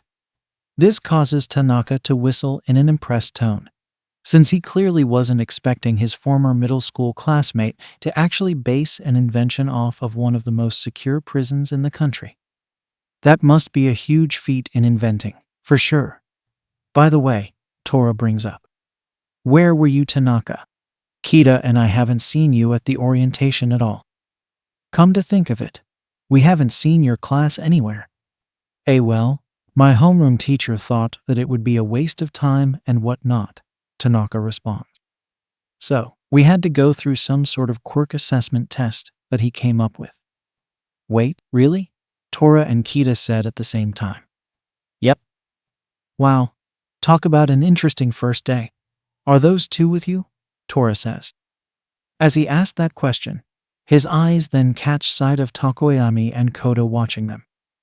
Kita does the same. Oh yes, they are, was what he got. They're Fumikage Takoyami and Koji Koda, my new classmates in Class 1A. Takoyami, Koda. These two are my classmates and friends from middle school, Asahi Tora and Edo Kita. Hi. Kita greets. Hey there. Tora also greets. Hello, Takoyami returns. I have to admit, I certainly wasn't expecting to meet anyone from my classmates' time in middle school, let alone as fellow students in this fine school. Are either one of you in the hero course as well? Yeah, Tora says. I am. Kita here is in support. He's one of the skilled inventors that I know. Oh, quit it, Tora, the aforementioned genius then says, a look of embarrassment on his face. You're embarrassing me. What do you mean? I'm only being honest here. In fact, I wouldn't be surprised when you're all by yourself you have these invention-related orga. Wham! It's at that point that Kita slams the side of his invention straight into the redhead's face, just to shut him up before he says anything that might make things more awkward. That hurt, Kita, Tora then shouts out in pain and anger. Good. Because there are some things in this world that are best left unsaid in public places like this one, was what the young inventor quips out. You should do well to remember that next time. Seeing this happening right in front of them causes Takoyami and Koda to sweat drop, as they're not sure about what to think about it. In sync, they both glance at each other for a bit before going back to the three. Who could blame them at this point, considering that this is quite unexpected on their first day? Hey, by the way, Tora then says, are these guys the ones you saved during the entrance exam? Tanaka nods before saying, they came all this way to thank me for it. Really? So you mean to say that the guy with the sentient quirk you told us about is one of your classmates? And that he came all this way to thank you? Was what Kita questioned, curious. All of a sudden, something made of shadow with glowing yellow eyes and a beak-like face pops up right in front of his face. Is somebody talking about little ol' me? It says in a mischievous tone. Screams out in a scared tone. Instinctively, he throws the device at it. The being of shadow dodges it. The device then slams straight into Takoyami, who let out a yelp that sounds strikingly close to a squawk of pain as he falls to the ground. Everybody else gasps at seeing what has happened. Oops. I probably should have been more careful, Dark Shadow mutters out. Gee, you think? Tanaka growls out in annoyance, glaring at Dark Shadow for making such an idiotic comment.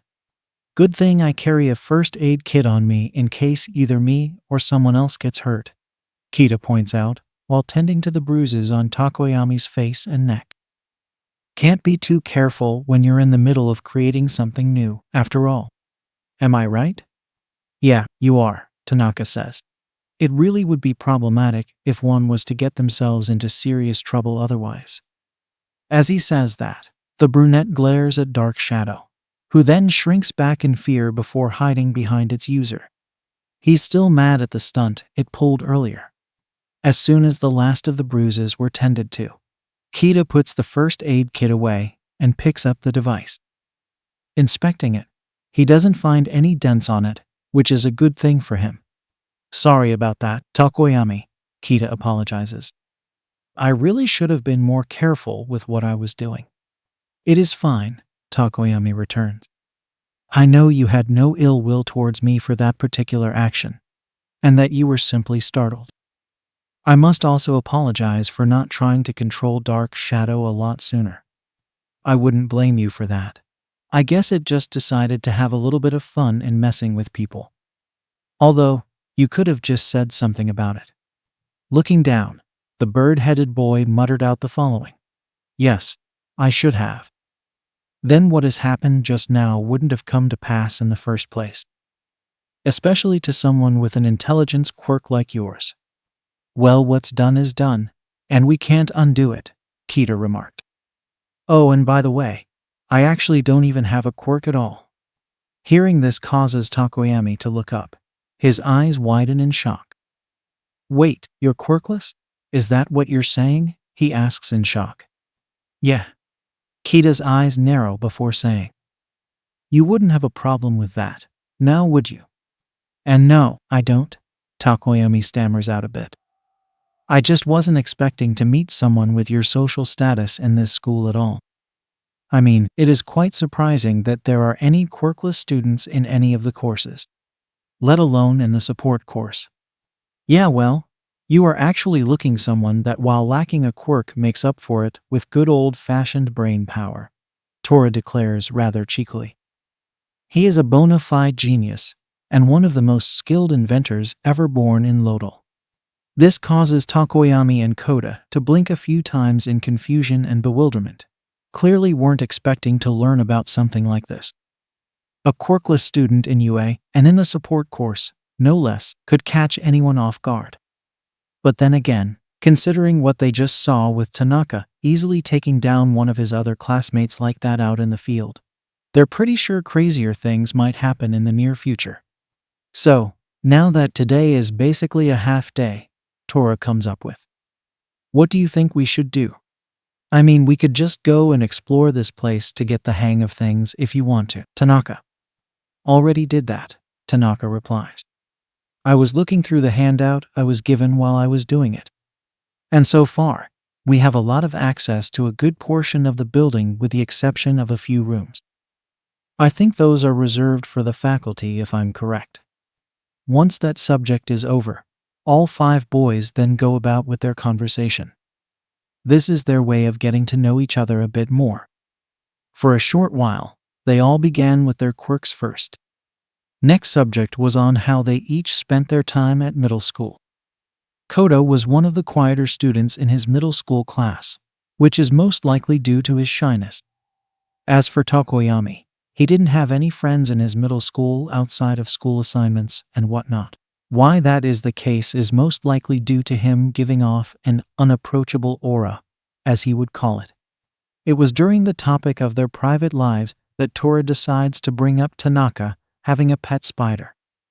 Albeit jokingly. "Hey, could you not bring her up?"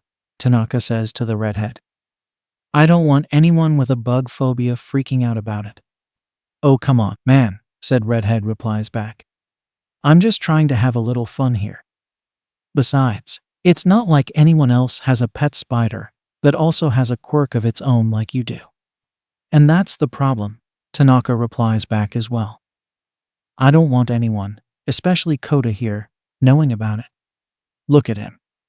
He looks like he's about to have a heart attack any day now." At that point in the conversation, Koda's face was paling a bit while having an expression of fear on his face. Understandable considering his rather large fear of bugs, especially spiders. "Great. Now that you had to bring that up, he's bound to avoid me for the rest of my time here." Tanaka sighs, depressed. "Thanks, man. Thanks a lot." Hearing a rush of writing on a whiteboard, Tanaka looks up to see Koda showing him what he wrote. "It's okay. I'm not going to avoid you because of something like that. I was hoping we could be great friends and could spend some time together. Don't worry about it," was what was on it. Koda also has a reassuring smile also, hoping that he would try to make him feel a bit better. "Do you really mean it?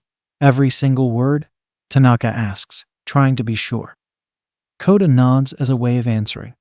"Looks like he really means it." "Well, now that it's settled, why don't we just head out and wait for tomorrow?" Kita says. "Tomorrow is going to be our official first day of classes after all." The other 4 boys nod to that, before leaving the campus and heading to their homes. All of them are hoping to prepare for what their second day in UA has in store for them. The next day, the classes beginning the second day were basically simple subjects covered in nearly every other school. Math, history, English, and so on if one is to be specific. For students like Tanaka, this is okay. After all, he'll just go through it like he normally would back in middle school. What makes things interesting is that each of the subjects are taught by pro heroes that have come to this school when they were young. It starts off with Present Mike teaching English, then Ectoplasm with math, and Cementos with literature. Those are just the morning classes. After that, lunch period comes around with people either eating from lunch that they boxed themselves and took with them or heading over to the cafeteria where they get food cooked by the cook hero himself. Lunch rush. Tanaka did the former of the two, since he clearly wasn't expecting the day to go anywhere, and that his aunt prepared it for him when he got to the school. Once lunch was done, the afternoon classes would come. Hero Basic Training is the first of the bunch, and is by all accounts the most highly anticipated for everyone in Class 1A. It wasn't long before the answer to the question on who is teaching this particular class came to them. "I am," a certain voice calls out. Coming through the door like normal, leaning his body in, while holding his hands to the sides of the door, is the symbol of peace himself. He looks to be wearing his costume from the Silver Age. The cape he's wearing looks like it went through some sort of battle, which has led to it being partially torn. All Might is the hero training teacher. Now things are definitely going to get somewhere, Tanaka thinks to himself. While everyone else was getting all excited about having All Might as a teacher, he on the other hand was as calm as can be. A hero needs to be that way in order to think a bit more clearly on how to rescue civilians as well as take down any villains that might come his way. But there's no denying the aura that All Might exudes out of his being, especially when he's in a room full of people while not doing anything. He listens on as All Might explains about the subject, before getting over to the topic of combat training. This gets everyone excited right away, as they all now know that the main part of the hero course is about to begin right away. And for that, you're all going to be needing these. All Might pushes a button on a remote in his hand. Coming out of the section on the left side of the room are 5 columns. Within each one are steel cases that each have a particular number on them. 4 of the columns contain 5 cases, while the 5th only has one with the number 21 on it. Each of the costumes inside are based on your quirk registrations, as well as any specific requests you've all made, All Might points out. Once you've all changed, you may gather at Ground Beta, inside the locker room. As he is changing into his hero costume, Tanaka couldn't help but have think about the time he talked about designing it with his friends just a few weeks after the entrance exam. Lodal, Tanaka's house, 3 weeks after the UA entrance exam. Does anyone have any ideas as to what to use as a model for my costume because I got nothing? Tanaka says to his friends. They're all in his room, hoping to find a way to get a costume design that was unique to him. But so far, he's hit a dead end. Nope. Got nothing. I'm just as stumped as you are, Tora says, rubbing the side of his head as a way of easing the imaginary headache he has.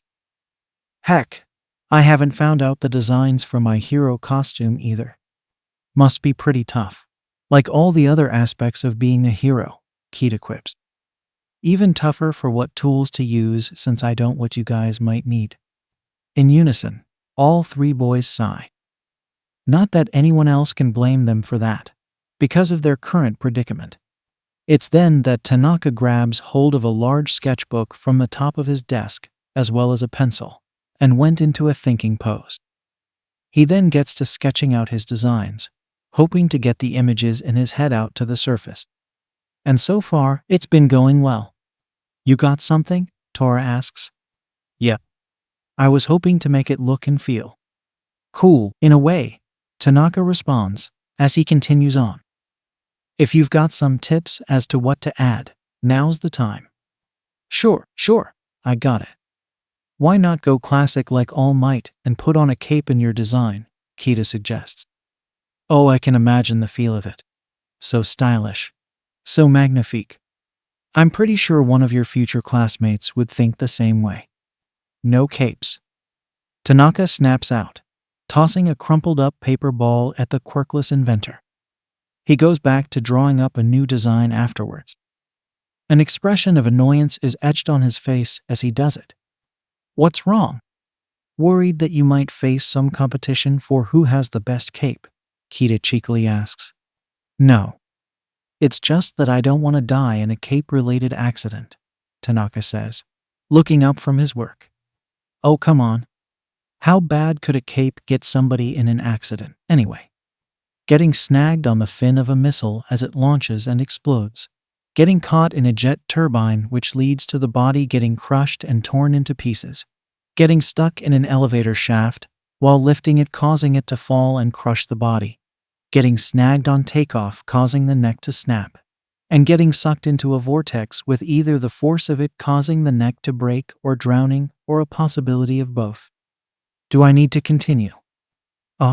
No. I kinda get your point, Kita wisely responds, an uncomfortable look plastered on his face. By the way, weren't all of those accidents from the first Incredibles movie? Uh-huh. And believe it or not, art has somehow imitated life, because from I've read online, a handful of pro heroes ended up dying in those exact same ways. That is why I would never put a cape with my costume. It is then that an idea pops into his head. He goes through his desk in the hopes of finding what he needs. Once he does, he brings it out. In his hand is a folded piece of paper, tucked away in the part of his desk where he keeps the images that he prints off his computer. Each of the images that he prints off of his computer are either those that he finds interesting, or are used as models of various means. Once he unfolds it, for everyone to see, Tanaka decides to use it as a model and begins with his drawing. "You're actually going to use this?" Tora asks Tanaka, having looked at the picture before turning his eyes toward the brunette. "Of course. I'll just simply add in a few things and remove some of the unneeded details, and I'll have my hero costume," Tanaka responds. "If it's all right with you, Kita, I might need to have a special favor from you." "Sure. What is it?"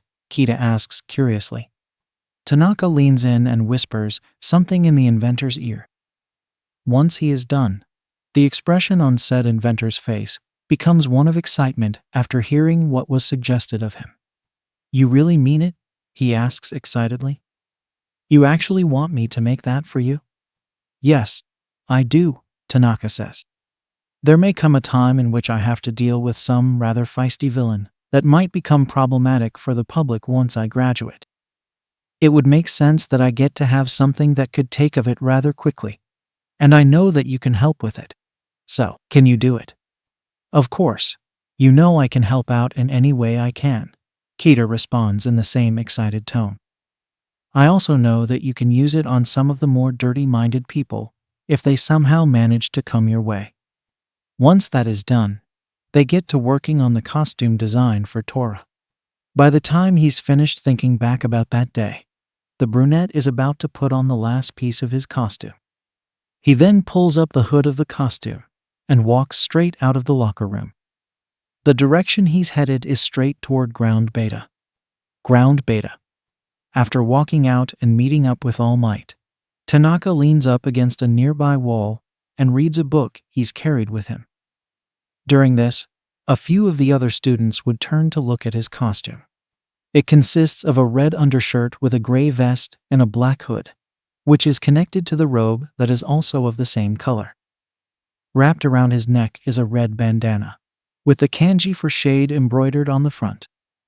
On his hands are black leather gloves, with the ends of the sleeves being adorned with gray buttons. The lower half of the costume includes a pair of trousers with a diamond pattern adorning his legs, and ending in black boots that have a striped pattern up from below the knee with a large buckle on the top of each boot. On his face is a detachable face mask covering the lower half, mainly his nose and mouth. The belt wrapped around the trousers contains tools such as flashbangs and smoke bombs among them, most likely to use to distract any villains that might come his way. The overall color palette is mainly black, gray, and red. "Wow, you look really cool, man," someone compliments the brunette. Looking up, he finds the one that complimented him to be a boy with red spiky hair and grinning with pointed teeth and red eyes. The guy's hero costume has two gear-shaped shoulder pads, dark red in color, along with a jagged sash joining the one in his left to the right side of his belt, which has a red R set into its center. The lower half consists of black baggy pants and a half cape with a ripped hem, while on his legs are dark red boots, with multiple thick rings going around the calves. He doesn't have a shirt on, leaving his chest bare.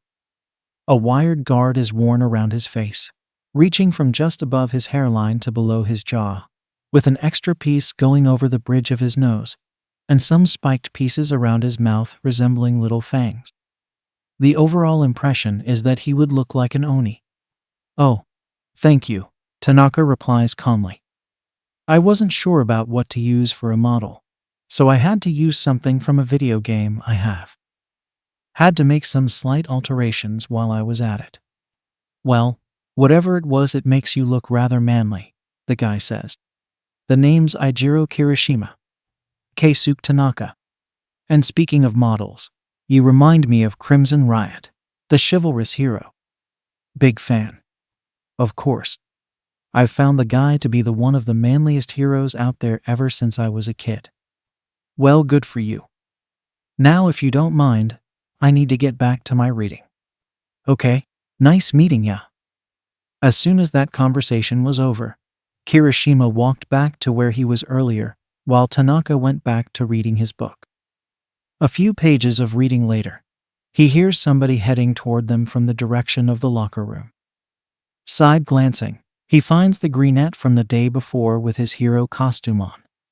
From what he can see, the costume looks to be a green jumpsuit with a red belt wrapped around his waist.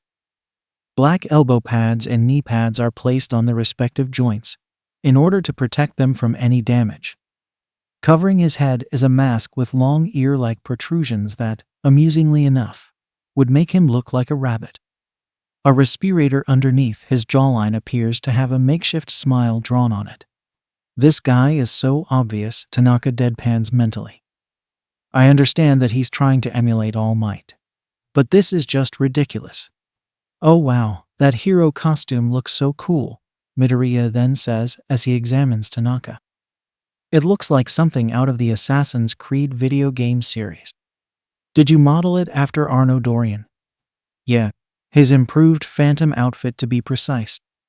Had to make some changes here and there, but overall I think it fits me rather well, Tanaka says, turning a page while doing so. I'm pretty sure someone would find yours to be quite practical looking. I was just about to say that to Deku, Uraraka says as she came up to the two. Really does look down to earth. If I were honest, I probably should have written down what I specifically wanted. All I got is this skin-type bodysuit for my costume. It's pretty embarrassing. While Midoriya was blushing a bit, Tanaka decides to examine Uraraka's costume for a bit before coming up with a remark. Well, you gotta look on the plus side, Uraraka. At least you don't look like you're wearing a diaper, unlike a certain somebody. This leads to the shortest member of the class, Minoru Mainta, getting angry upon hearing that before yelling, "It's a fruit bowl, you asshole." Whatever. While finishing with his reading, his ears catch All Might's voice calling for everyone's attention. Well, now that everyone is here, it's time that we begin with hero training. The symbol of peace then exclaims as he stands before his students. "Excuse me, sir," someone clad in armor says, raising his hand. From the sound of his voice underneath the helmet, it's definitely his classmate Ida. This appears to be the same field that was used in the entrance exam. Are we here to conduct urban battles again? No. While it may be good to get familiar with what you know, we'll be going move ahead up to step 2. It is true that most battles with villains take place outside in the streets, but those against the most atrocious of the bunch take place indoors, All Might replies. Imprisonments, house arrests, black market deals. In our hero-filled society, the most heinous villains are the ones that hide among the shadows the best. He isn't wrong there. Stuff like that has happened in the past, and are most likely still happening in other parts of the world, Tanaka thinks. Of course, they didn't have the unfortunate fate of dying rather brutal deaths like what has happened to the ones in my hometown. So for this particular class, you'll all be split into teams of heroes and villains and fight on 2-on-2 battles, All Might continues. What about basic training? The girl with the frog quirk, Tsuyuasui, asks while placing a finger to her chin. Experiencing a real battle helps you understand the basics better. And this time, you won't get to fight any robots here. It's then that the other students came up with questions of their own. How are our victories determined? Momo Yaoyorozu, the girl with the ponytail, asks. Can I blast anyone away? Bakugo then questions. The eager look on his face is a bit concerning. Is the punishment going to be expulsion like with Mr. Aizawa? Uraraka asks, with a worried expression on her face. Isn't this cape fabulous? Another boy asks, showing off his cape for All Might to see. Something tells Tanaka that that guy is rather vain. Is that idiot serious? And why the heck are they ask all of those questions at once? All Might's quirk isn't super hearing. You know, Tanaka thought, having just finished reading his book for the day. Would you all calm down? One question at a time, All Might calls out, trying to calm things down before it escalates even further. My quirk isn't super hearing. Once everyone does just that, he reaches into his pocket and pulls out what looks to be a piece of paper. Most likely a script of some kind. Which it is. The situation in the script is as follows. A villain is hiding a nuclear weapon, which is a fake, because this is an exercise after all in their hideout, and it is the hero's job to secure it. The heroes must do the following: take down the villain, secure the weapon in a certain amount of time, or both. As for the villain, they simply have to protect the weapon or take down the heroes, or both if they were capable of doing it. That might prove to be interesting to work around, Tanaka thinks. Your partners for this exercise will be determined upon by lots. As soon as All Might says this, he brings out a drawing box from a nearby table. Is this really necessary? Ida exclaims, clearly shocked about how the teams are chosen by something as simple as that. It makes sense, Midoriya points out. Pros have to work with heroes from other agencies on the spot during emergencies, especially when those heroes are those that one would find intolerable, Tanaka thinks, looking toward where Bakugo is standing. Oh, I see, Ida says before apologizing. I must apologize for my rudeness. It's fine. Might as well do this quickly. The teams are the following. Team A: Izuku, Midoriya, and Ochako Uraraka. Team B: Shoto Todoroki and Mizo Shoji. Team C: Momo Yaoyorozu and Minoru Mainta. Team D: Tenya Ida and Katsuki Bakugo. Team E: Mina Ashido and Yuga Aoyama. Team F: Rikido Sato and Koji Koda. Team G: Denki Kaminari and Kyoka Jiro. Team H: Fumikage Tokoyami and Tsuyu Asui. Team I: Mashirawa Jiro and Toru Hagakure. Team J: Ijiro Kirishima and Hanta Siro. Excuse me, Todoroki then says, raising his hand. We seem to have an odd number of students in this class. If we're going to do team battles, only one student would be left out of the fighting. Doesn't that seem unfair? I'm fine, Tanaka brings up. Well, I'm pretty sure I could have young Tanaka group with one of the teams. That way, he could have a chance of go. All Might responds before being interrupted. I said I'm fine, Tanaka snaps angrily. This causes everybody to flinch, the symbol of peace included. Calming down, he comes up with a solution. I'll wait until everyone has had their turn. Once that's done, I'll just simply go up against a team that already went. That way, it'll be fair for me. Thinking about that for a bit, All Might laughs before saying the following. Quite an excellent idea, young Tanaka. That might as well work. No one would ever be left out, and everyone is given a chance. Once that has been settled, the only thing left to do would be to choose which team would be the heroes and which team would be the villains. That was settled once All Might brings out 2 boxes with the words hero and villain on the front. First, he reached into the villain box and pulls out a ball with letter D on it. Then, he reaches into the hero box and pulls out a ball with the letter N on it. Without a doubt, this means that Team A and Team D are going to face off against each other. While both teams are doing that, everyone else would be watching from a CCTV monitor in an observation room in the facility. I wonder how they'll handle this exercise, especially Midoriya and Bakugo, Tanaka thinks, following his classmates inside the observation room. It's at that point that the team battles start, with the villain going in first and the hero team following 5 minutes later. Once the battle between Team A and Team D starts, the other members of Class 1 are watching from the observation room C as the hero team wanders through the halls of the hideout. In another monitor, they could see the villain team waiting right next to the weapon. While it looks like Ida is trying to talk with Bakugo about some type of strategy they should use despite the fact that there isn't any audio coming inside the room for some reason, the explosive blonde refuses to listen and appears to want to go after the hero team on his own. What is he doing? Tanaka asks in his head, annoyed. That guy is seriously to cause a whole lot of trouble for his team. Honestly, does he ever listen? One of other monitors show Midoriya and Uraraka turn a corner all the while discussing some sort of plan, when all of a sudden Bakugo ambushes them by leaping towards them. This catches everyone watching by surprise, before commenting on what they were seeing. Did he just seriously do a surprise attack right from the start? Mainta asks. Now that's just cheating, Kirishima states.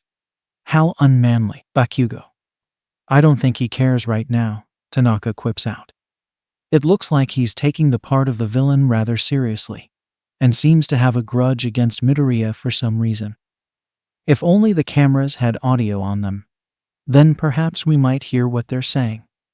This statement gets a few of his classmates to voice out their agreements. They then watch as Uraraka runs off to get to the weapon, while Midoriya and Bakugo confront each other. If this keeps up, it could get rather ugly.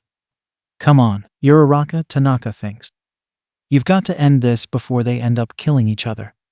To help emphasize his nervousness, he subconsciously taps his right foot repeatedly. This happens when he gets nervous about something, and this mock battle is doing just that. It was during the battle between Midoriya and Bakugo that the latter decides to do something reckless, which involves him using one of the gauntlets on his arms. This causes All Might to use the microphone to try to talk him out of using it. But from what was being shown on the monitor, it was all in vain. The moment he pulls that pin, a large explosion is let out of it. Even from inside the observation room, the shockwaves from that explosion could be felt. That ticking time bomb could have killed him, the shadow user thinks angrily. This is supposed to be an exercise, not a massacre. What the heck is going on inside that idiot's head? A few minutes of this pass by before it ends with Bakugo trying to do another blast. But this one was deflected towards the ceiling. This leads to a large hole in the upper floors, including the one where Uraraka and Ada are.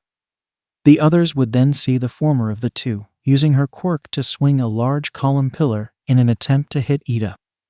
Ada then uses his to kick the column to pieces, before seeing the gravity user head towards the weapon. Once her hands touch it, the mission ends right then and there. Hero Team wins, All Might then declares.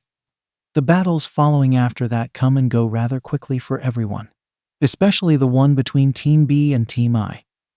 That one ended with Shoto Todoroki, the boy with a scar on the left side of his face, freezing the building with ice. This causes the villains to become immobilized and frozen. As for everyone in the observation room, they were shivering from the sudden drop in temperature. Who turned on the AC? Tanaka remarks, a bit jokingly. I'm pretty sure it was him.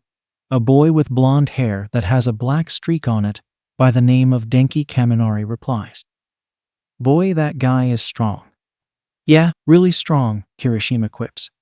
No damage to his teammate or to the weapon, All Might says. And he has also weakened the enemy. The hero team wins. After that, they see Todoroki use his left hand to melt all of the ice. First ice, then fire? Tanaka thinks, a bit shocked. This guy's a dual quirk user. It's no wonder he was put on recommendation. As soon as all of the other teams have come and gone, the only one left to fight would be Tanaka. Given how he suggested that he'll go up against one of the teams that already went, the only thing to do would be to have a team get another go at it. It took a short while before Team C, comprising of Momo Yaoyorozu and Minoru Mainta, decided to volunteer. I hope you get to show everyone what you're capable of, young Tanaka, All Might says as he gives him a transceiver for communication. Especially when you're playing a villain. Thank you, sir, Tanaka says, putting the earpiece on. I'll be sure to do so. He walks right out of the room, heading over to the building where the weapon is housed. He's being followed by Yaoyorozu and Mainta, who happen to have expressions of curiosity on their faces. They haven't seen what their classmate is capable of, nor what the guy's quirk is. For all they know is that this guy is an enigma. Once Tanaka walks right inside the room with the weapon in it, he lies down on his knees right in front of it. Taking a few deep breaths in order to prepare himself mentally, he checks his watch to find that the allotted time of 5 minutes had passed before the hero team could come inside. He gets to thinking about how to deal with them, before an idea crosses his mind.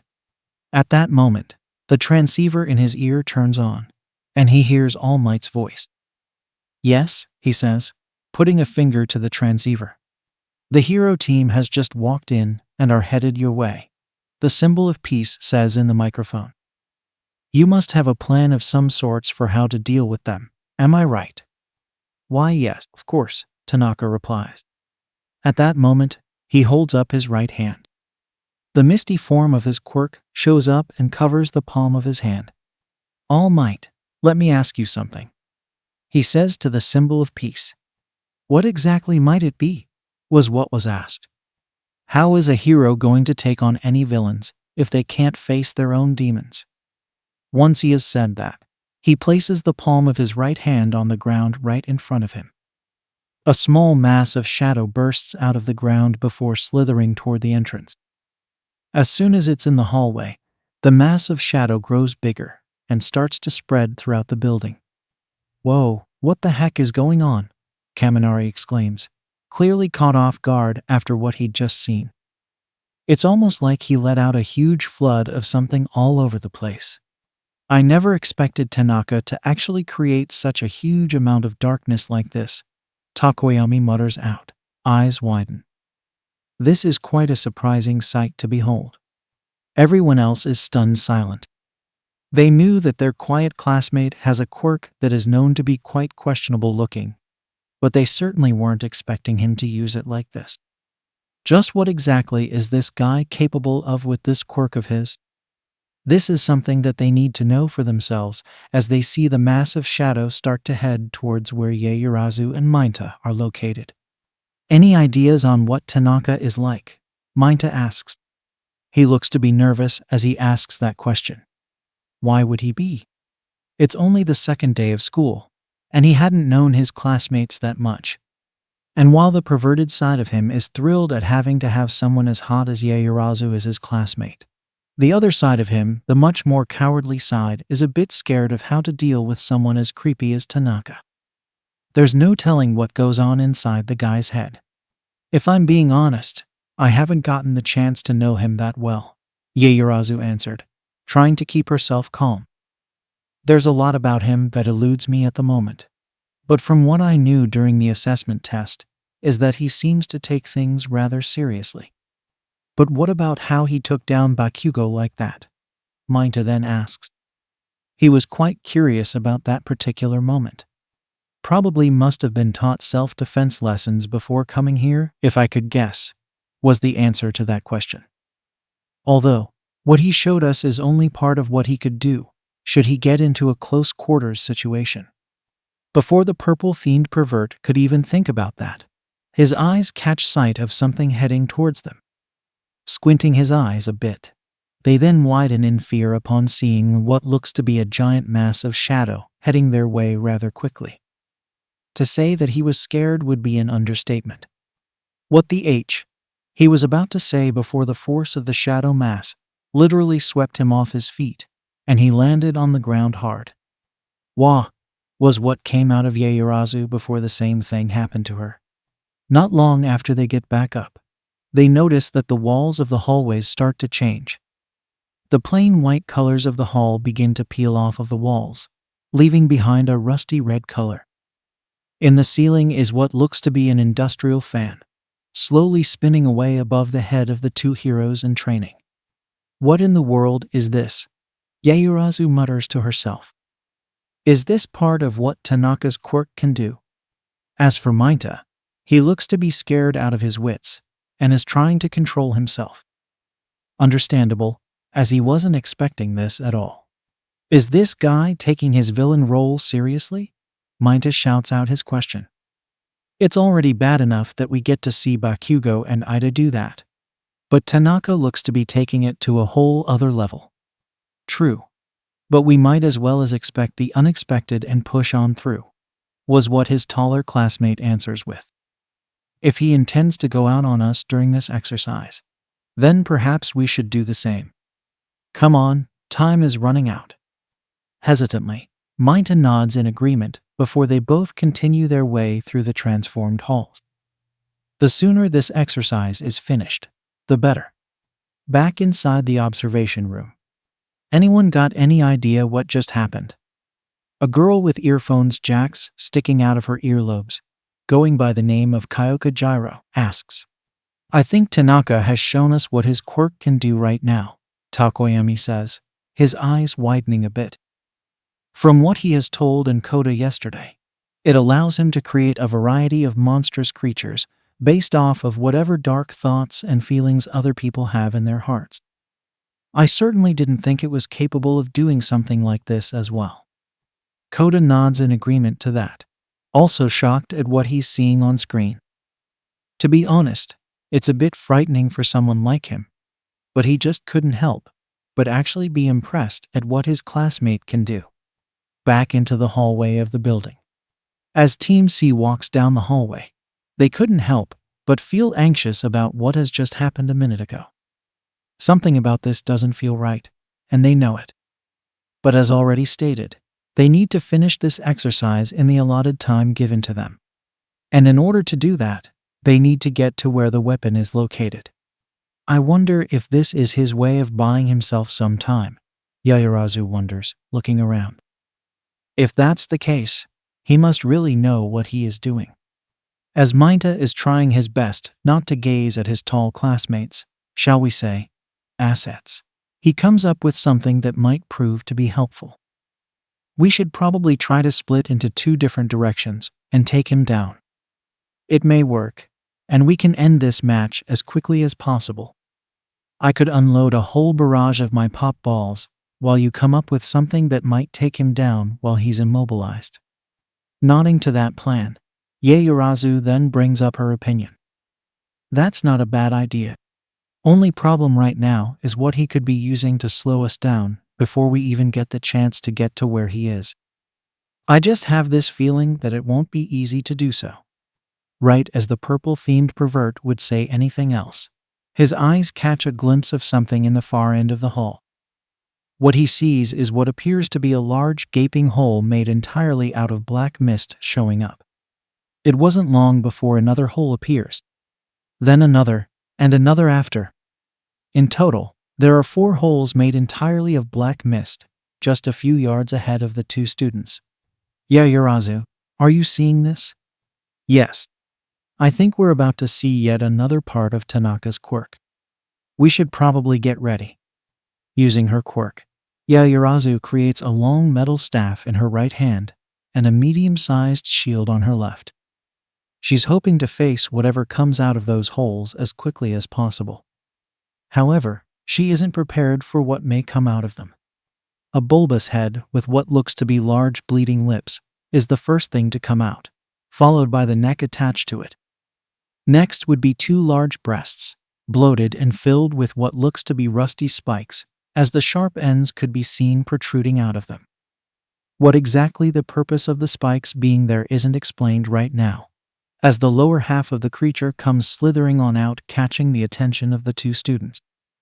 The legs are the last to come out, with some sections looking to be stitched together and bandaged up almost as if they were cut by something. The thighs hidden underneath the knee-length skirt look to be bloated like the breasts. Adorning the ends of the legs are brown, blood-stained boots. What is that? Mainta whispers out the question, terrified out of his perverted mind. His small legs shake and tremble in fear, clearly showing what he's feeling. They shake even more when he notices another creature resembling the first one coming out of one of the other holes. Then another following after, and then another afterward. A total of 4 of these things have just showed up and are now standing right in front of the 2 students. None of them even notice said students at first, but it isn't long before one does. Doesn't take long for the other 3 to follow suit and slowly lumber on towards the heroes in training.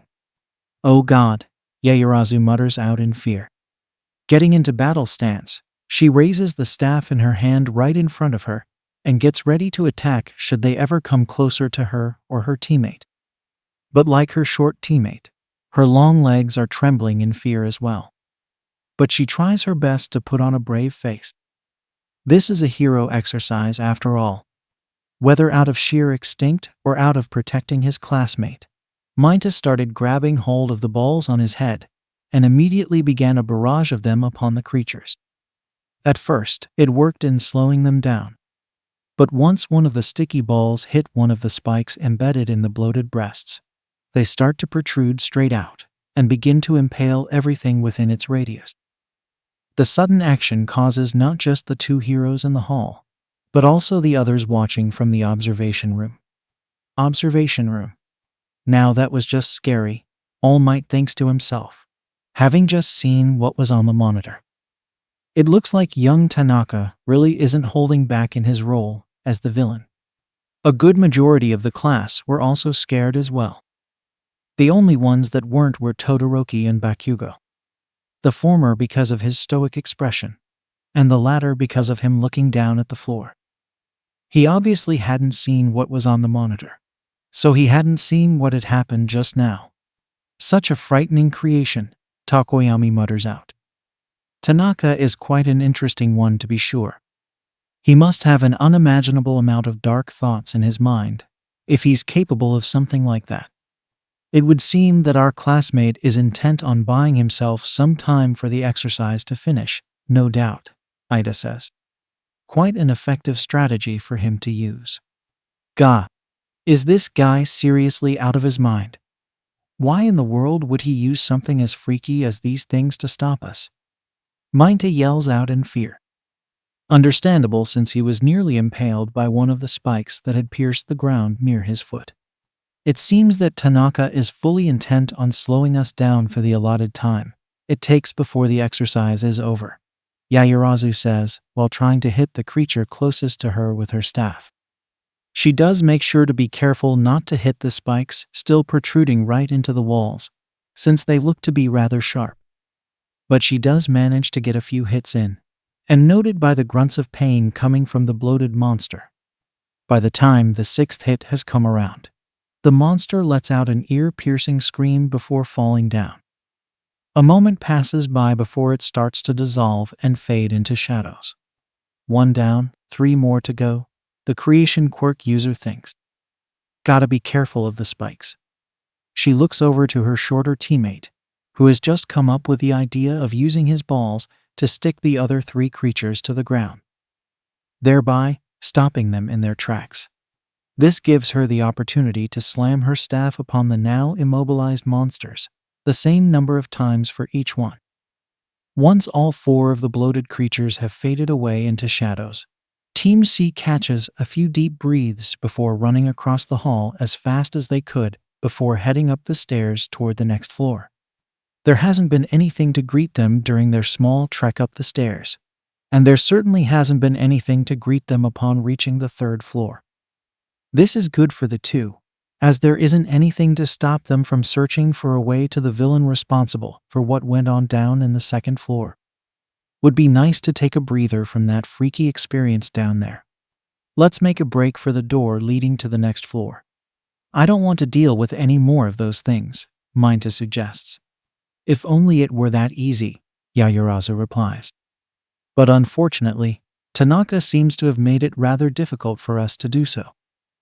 Given how his quirk was capable of creating creatures like the ones we faced, it's safe to say that he may have changed the layout of the building a bit in the process. And since this floor has a whole lot of empty rooms, we might as well have to search through each one to find the exit. Reluctantly agreeing with that, Minta helps in searching for the door. It may take a few minutes off of their time, but it doesn't look like they have much of a choice given the current circumstances they're in. They start by checking through the closest ones, which are of course empty, before going over to the next closest. Every single one of them always end up with the same results. Empty. It doesn't take long for the purple-themed pervert to groan out in frustration after what was perhaps the 3rd or 4th door that he had to look into. But the feeling of frustration turns into relief as he finds himself in front of the 2nd to last door on this floor. Finally, he says. He puts his hand on the knob, getting ready to open it and check what's inside. You found the door to the stairway? He hears Yaoyorozu asks. Might have, he responds. Only one way to find out. With that said, he opens the door. But what he finds is something that neither he nor his tall teammate were expecting. Strewn all over the floor of the room are masks. ranging from ones usually bought at a costume store to ones worn during a masquerade ball. Some are large, some are small.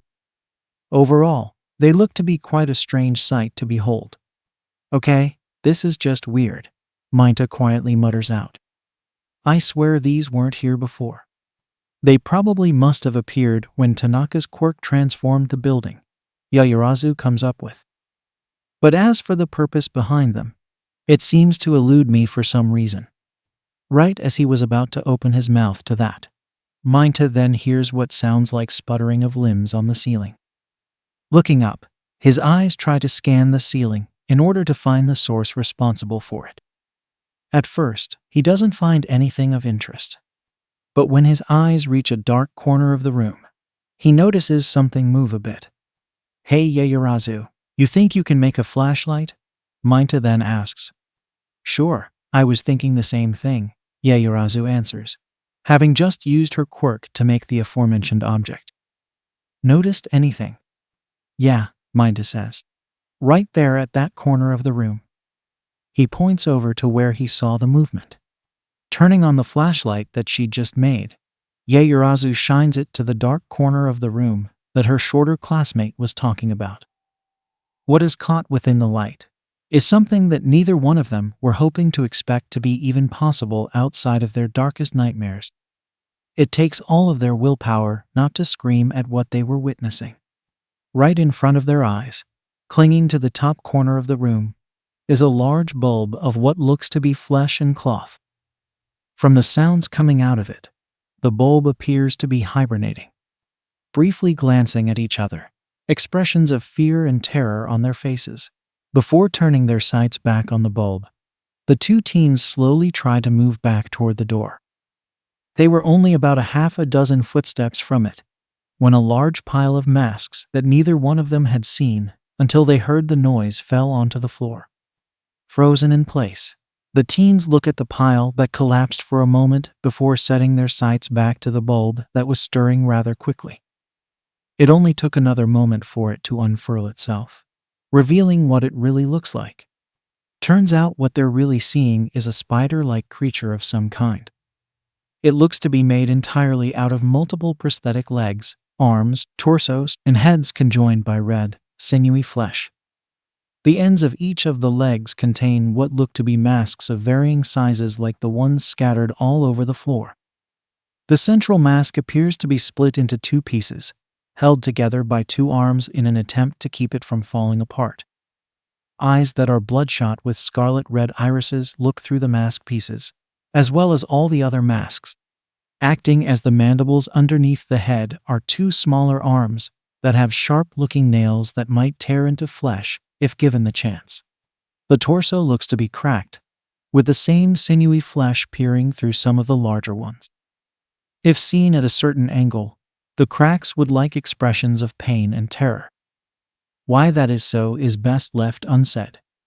Right in the middle of its awakening, Yaoyorozu and Minta head to the table that was near the door. They crawl right under it as the eyes peering through the masks open up and look all across the room, most likely trying to find where the teens are hiding. Their gazes then turn to the mask pile. Like a spider scuttering over to its prey, the creature walks toward it. It then uses its hands to search through the pile, picking up a few of them in the hopes of finding one that might interest it. The one that does exactly that is a red oni mask. Examining and caressing it in its hands, the creature looks at a stump before deciding to place the mask on the end of it. As it places the mask upon the stump, threads of the sinewy flesh slither out of the leg. Upon making contact with the mask, the flesh begins to stick to the back of it like a form of adhesive. Two bloodshot eyeballs stop to pop into the sockets of the mask, while an unsettlingly loud shriek comes out of its hidden mouth. It would seem that the creature has added another mask to its collection. Upon finishing this action, the creature looks all around the room.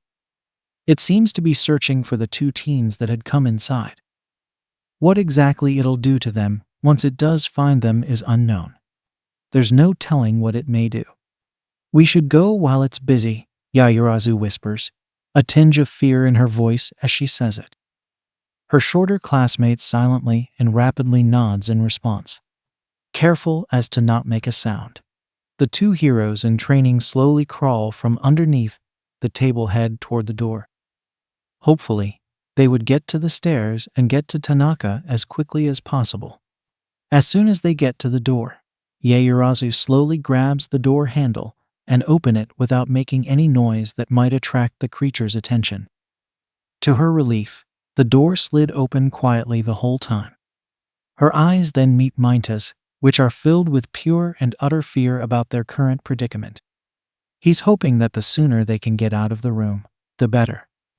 Once the doorway was big enough for them both to fit through, Yaoyorozu slowly scooted over to allow her shorter classmate to go first. He happily accepted the offer, as he speedily crawled toward the doorway and straight out of the room altogether. It would now be Yaoyorozu's turn to leave. Her eyes never leave the masked creature, not even for a moment. As she slid backwards, being careful to avoid making any noise, the tall ponytailed girl keeps her gaze on the creature as it still searches for its potential victims.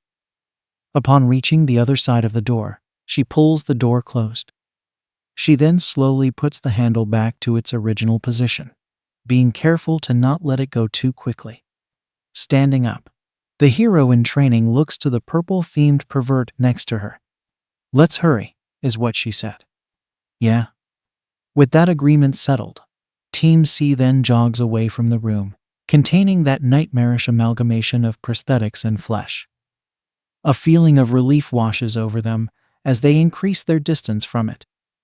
The relief increases even more as they now know the location of the door to the stairway leading to the next floor. "Looks we're in the clear," Minta says as he jogs. "I seriously can't believe Tanaka had something like that in his head." "Me neither," Yaoyorozu replies. "It seems that he has quite an interesting and frightening imagination, if he's capable of creating something like that. I'm pretty sure the creatures we faced when we first came here are a part of what he can do." "You don't say," Minta replies sarcastically. "I didn't notice that before you brought it up. Thanks for the insight." Right as she was about to retort to that, her ears catch the faint sound of the door handle being pulled down and the door being open. Frozen in place, her eyes widen in terror, while turning to her short classmate. Said classmate also has his eyes widen in terror, while shaking in the same feeling of terror at the same time. Almost as if in sync, both turn their heads to look back toward the room that they just left. Sticking its head out of the door is one of the masks from the creature, curiously looking around the hallway for what may seem like a while. And as the door opened a bit more of its body comes crawling out of the room. Once the last of its large body is out, the creature uses every one of its masks to look all over the hallway. The mask that first came out, which was an ancient war mask used by African tribes, catches sight of the two teens. Upon making eye contact with them, it lets out an ear-piercing scream that is reminiscent of a horror film from the late 1970s. To make things worse, more of the masks start to turn to look at them before joining in making the exact same scream. A cacophony of the sound is loud enough for the two teens to snap out of their fear-induced state and cover their ears. After about 10 seconds of screaming, the creature starts to crawl towards them. "Run," Yaoyorozu shouts out in fear. They run as fast as they can away from the creature, which then chases them all throughout the hallway. Observation room. "Dibble, what the heck is that thing? Does anyone have any bug spray strong enough to kill that?" Kaminari yells in a freaked-out tone. "Okay, that guy has got some really freaky stuff going on in his head." "Yeah," Gyro agrees. "If he's capable of using something like this in a real battle, I can't help but feel sorry for the villain that might try to take him on. Even more if they have a huge fear of spiders." Koda, who happens to have a fear of bugs, agrees with that statement rather well. But he's still fascinated by what his new friend can do if given the chance to prove himself. It might take a long time for him to get over it, but if it means helping him out, then he'll need to train harder. "Wow. I had no idea Tanaka's quirk is capable of something like this," the shy teen thinks, an expression of awe on his rock-like face. I never seen anything like it in my entire life. It looks like young Tanaka certainly has a way for using his quirk to its utmost best, no doubt, All Might retorts. No kidding, a good majority of the class thinks it won. I do not want to get on the guy's bad side. Hallway, 3rd floor. If there's one word to describe the feeling that Team C is having, it would be terrified. Terrified of the creature moving towards them, and terrified of the possibility of getting hurt more than necessary. We have to split up, Yaoyorozu suggests through her panting. Minta silently nods to that suggestion. They then split up and head to 2 different directions, with one team member heading left and the other heading right. The creature stopped and looked all over the halls for a moment in confusion, before heading in one direction. Observation room. Almost half of the allotted time has ended, and they're still nowhere near to finding the stairway to the next floor, Ida mutters out loud. I wonder what sort of surprises Tanaka has in store for them once they even reach his location. I certainly hope to know what goes on inside his mind. You're not the only one, dude, Kaminari says, clearly nervous about what is happening on the monitors. Even though it's only been the 2nd day, I'm already a bit creeped out by the guy. Especially the way he took down Bakugo like that near the end of the assessment test. Bakugo growls after hearing that. That doesn't prove anything. This causes some of the students near him to sweat drop before scooting away from him. Looks like someone hasn't taken that well, even after he got beat during his fight against Midoriya. Hallway, 3rd floor. It only took half a minute of running around the halls, but it was worth it as Team C has managed to lose the creature pursuing them. At least, for now. Yaoyorozu is the first one to reach the door to the stairway, having just held onto the doorknob the moment she stopped running. It takes all of her willpower not to fall down on the ground from the exhaustion from having to run this way, and that, trying to avoid that amalgamation of prosthetics and flesh chasing them. Her ears catch the sound of panting coming from another part of the hallway, getting her to turn her head in the direction of the noise. At first, she thought it would be the creature coming after her. But it turns out that it's actually Minta. The short pervert was really low on breath as he's running on his short little legs. As he stops right in front of her, she sees that his face is a bit blue from all of the running he did. You okay? The pony-tailed girl asks. Minta wordlessly nods, giving a thumbs up to reassure her. That's good, she sighs in relief. Come on. We have to get to the weapon as quickly as possible. Opening the door, she lets Minta inside first. Looking left, then right, she goes in next. As she's closing the door, something large rushes towards the doorway. Before Yaoyorozu could get the chance to slam the door shut, the masked creature suddenly appears attempting to force its way inside. This leads to the 2 teens screaming in horror, while the taller of the 2 is trying to push the door closed with all of her strength. Her short, perverted teammate is holding onto her right thigh in fear. At one point during the back and forth between Yaoyorozu and the creature, the main mask of the latter opens up to reveal a vicious-looking burned face with sharp teeth, hiding another extending mouth beneath the tongue that was about a few inches from the former's face. This causes her to push even harder, all the while slamming her weapon right into the thing's forehead. A loud shriek of pain emits from the creature's mouth. Or perhaps, all of its mouths to be more precise. Observation room. The shrieks were loud enough to be heard all the way to the observation room, causing everyone to cover their ears. All Might included. It especially took all of his willpower not to deflate right then and there in front of his students. Are they going to be okay? Uraraka calls out. Let's hope so, young Uraraka, All Might calls back. Stairway to the 4th floor. It only took a few seconds for the shrieking to die down before the creature lunges at them again. No doubt it was completely angry to the point of trying to pick up the pace so that it could devour its prey as quickly as possible. This small battle between human and monster lasts for a few moments before the former comes up with an idea. She aims the other end of her weapon right into the center of the main mask's forehead. A large crack forms on its surface, causing the creature to let out a cry of pain as its hold on the door loosens a little. Not wanting to waste this small opportunity, she plunges her weapon even further inside the monster's skull, hoping to make the crack bigger. Wouldn't be long before the mask shatters, which it does. Pieces of wood are coated with blood, slowly flowing from the wound where the ponytail-wearing girl had hit with her weapon. What she and her perverted teammate witness next is the creature falling down on its side before curling its mannequin legs like how a spider's would upon death. As soon as they make sure that the creature is really dead, she shuts the door and runs up the stairs with her teammate, following after once he releases his grip on her thigh. Observation room. What Team C didn't see, which was witnessed on the monitors in the observation room, was the creature's dead body dissolving and fading away into shadows. It wouldn't have mattered if they did or not, because time is still running out for the hero team. This is getting a bit intense, Kirishima mutters. Yeah, Asui says.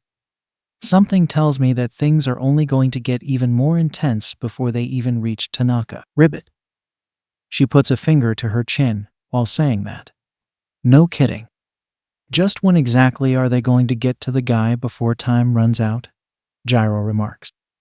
This is starting to get me a bit nervous, if I'm being honest. She twirls one of her earphone jacks nervously.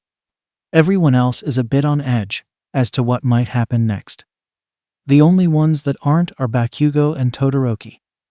The latter because of how stoic he is, and the former because of how he's feeling about the creepy extra that just up and took him down with relative ease yesterday.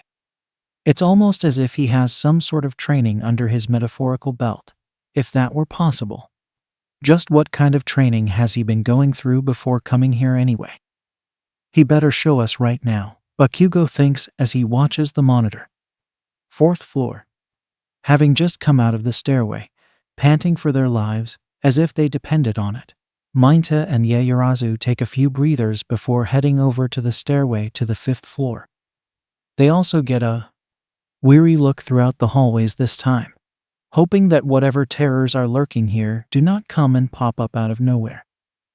Only question now is what sort of terrors will they be facing as time runs out. After what felt like forever, when in actuality it was only about a moment or two, they find it to be eerily quiet. Somehow, that's more unsettling. After we get to him, I am so going to give him a piece of my mind, Mainta mutters angrily. It's bad enough that he already crept me out with that quirk of his, but making those freaky monsters to try and slow us down like that is really irritating. Mainta, calm down, Yaoyorozu tries to say to her partner. You need to think rationally. If you don't, we won't be able to win this exercise. Taking a deep breath to help calm himself down, the purple pervert gives her a smile. You're right, he says. We should probably go ahead with that plan I came up with earlier. Yes, you're right. But what do you think we should do? Yaoyorozu asks. There has got to be a way to get to Tanaka within the allotted time limit, while he doesn't even notice. After his smile fades, Mainta then gets into a thinking pose in the hopes of an idea popping up into his head. For her sake, it doesn't have to a perverted one. But then said idea pops up. I could sneak up on him through the window, he then says. Yaoyorozu raises an eyebrow before asking Hinvash, how are you going to do that? She watches him walk over to a nearby door before he replies, I checked the plans on the building the first time we did the exercise. This room has a window that's right underneath one on the 5th floor. While you head over to the stairs, I could use my quirk to climb up from outside and sneak right up behind him. He'll never see it coming. Hearing that idea, the ponytailed girl thinks about it for a bit before nodding. It might work. Flanking him from two sides may make getting to the weapon easier if one of us were to distract him for a short time. But how exactly are we going to pull it off? Leave it to me, the short pervert reassures his taller classmate. I've got the shortest height in our class, so there's no chance of him even noticing me. All I have to do is just sneak up from behind, bombard him with my pop-off, and just touch the weapon. Simple as that. Walking over to the door, he grabs hold of the doorknob with one gloved hand. A confident smirk on his face as he's about to open it. All right, I better get started on the plan right away, Minta says. Right, Yaoyorozu says before something crosses her mind. But what if Tanaka has something that could counter it? Will you relax? The short pervert responds. What could he possibly have inside his head that might do that? Opening the door, he still has his eyes on his teammate. This'll all be over in a sea. Right as he was in the middle of saying that, he turns his eyes to see teeth. Huge, sharp teeth. All in a vertical position, filling up the entirety of the doorway. If it would be appropriate for him to do, Minta would be peeing his pants right now. Observation room. Everyone, almost as if in sync. That includes Todoroki and Bakugo, as well have a blank expression on their faces, while thinking the exact same thought. This guy has some serious baggage in his head. All Might, while wearing his iconic smile like he always does, has this in his head. Young Tanaka is definitely going to scare some people. I just know it. Who could blame him for that? Out of all of his students, Tanaka is one of the quieter ones. But when it comes to the schoolwork and hero training, he seems to take it rather seriously. That would prove beneficial since it may end up leading to more lives being saved in the process. Although, using his quirk like that is sure to deter those that might see it in action. 4th floor. Yaoyorozu, am I going crazy right now? Because I swear that I'm seeing teeth right in front of me, Minta asks, trembling in fear. You aren't, she answers, also trembling. She clenches the staff in her hand so tightly. The knuckles almost appear to turn white. I see it too. Oh, that's a relief, Minta then says in that trembling tone. I guess we'll just have to go the long way to the weapon. Slowly, he takes a few steps back, one at a time, so as to not trip over himself. Now if we could just run over to the door as fast as we could. He was interrupted by the large teeth opening up and attempting to get a good chunk of his small body. Had he been only an inch or two closer to it, it would have been rather messy. But luckily, he dodged the gaping jaws before they closed in on him. Run, he screamed to his teammate. It was all that the ponytailed girl needed to sprint to the door, with her small teammate following next to her. In a record time of about 15-18 seconds, they both sprinted to the door leading to the top floor of the building. Quickly opening the door, they both head inside the stairway. Right as she turned around to shut it right behind her, her eyes catch sight of the large door-sized set of teeth moving towards them. Both jaws were open really wide, each tooth as sharp as a knife, and are about to lunge at the door.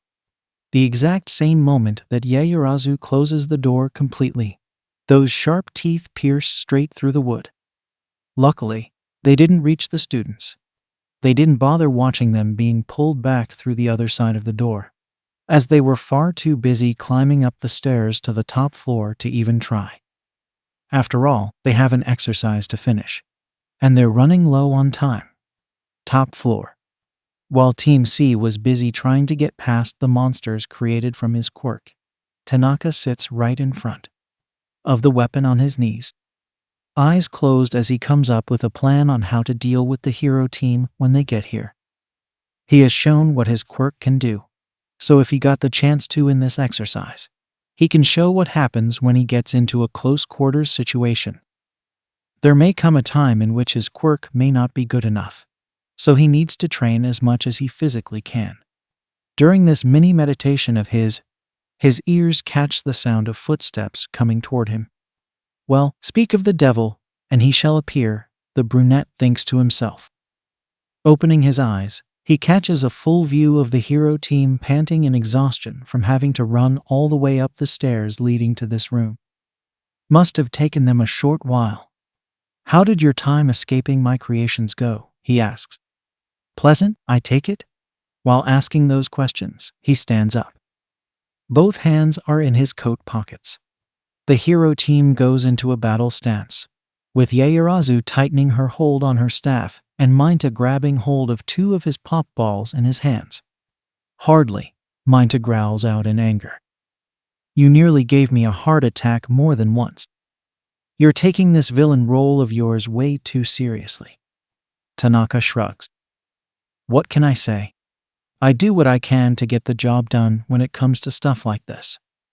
He brings out one hand and lets out a stream of black mist onto the ground near his right leg. A small field of the mist shows up after a few short seconds. As soon as he sees that small field of mist being formed, Minta starts his pop ball barrage while shouting, Eat my grape rush, you creep. But just as all of the balls were within 1.5 feet of the villain, an array of sharp shadow tendrils rise up out of the field and pierce through every single one of them. The tendrils then proceed to slice the balls to shreds. Seeing this happen right in front of their eyes has the hero team a bit unnerved, but it lasts for a short bit before they become more determined to try and take him down.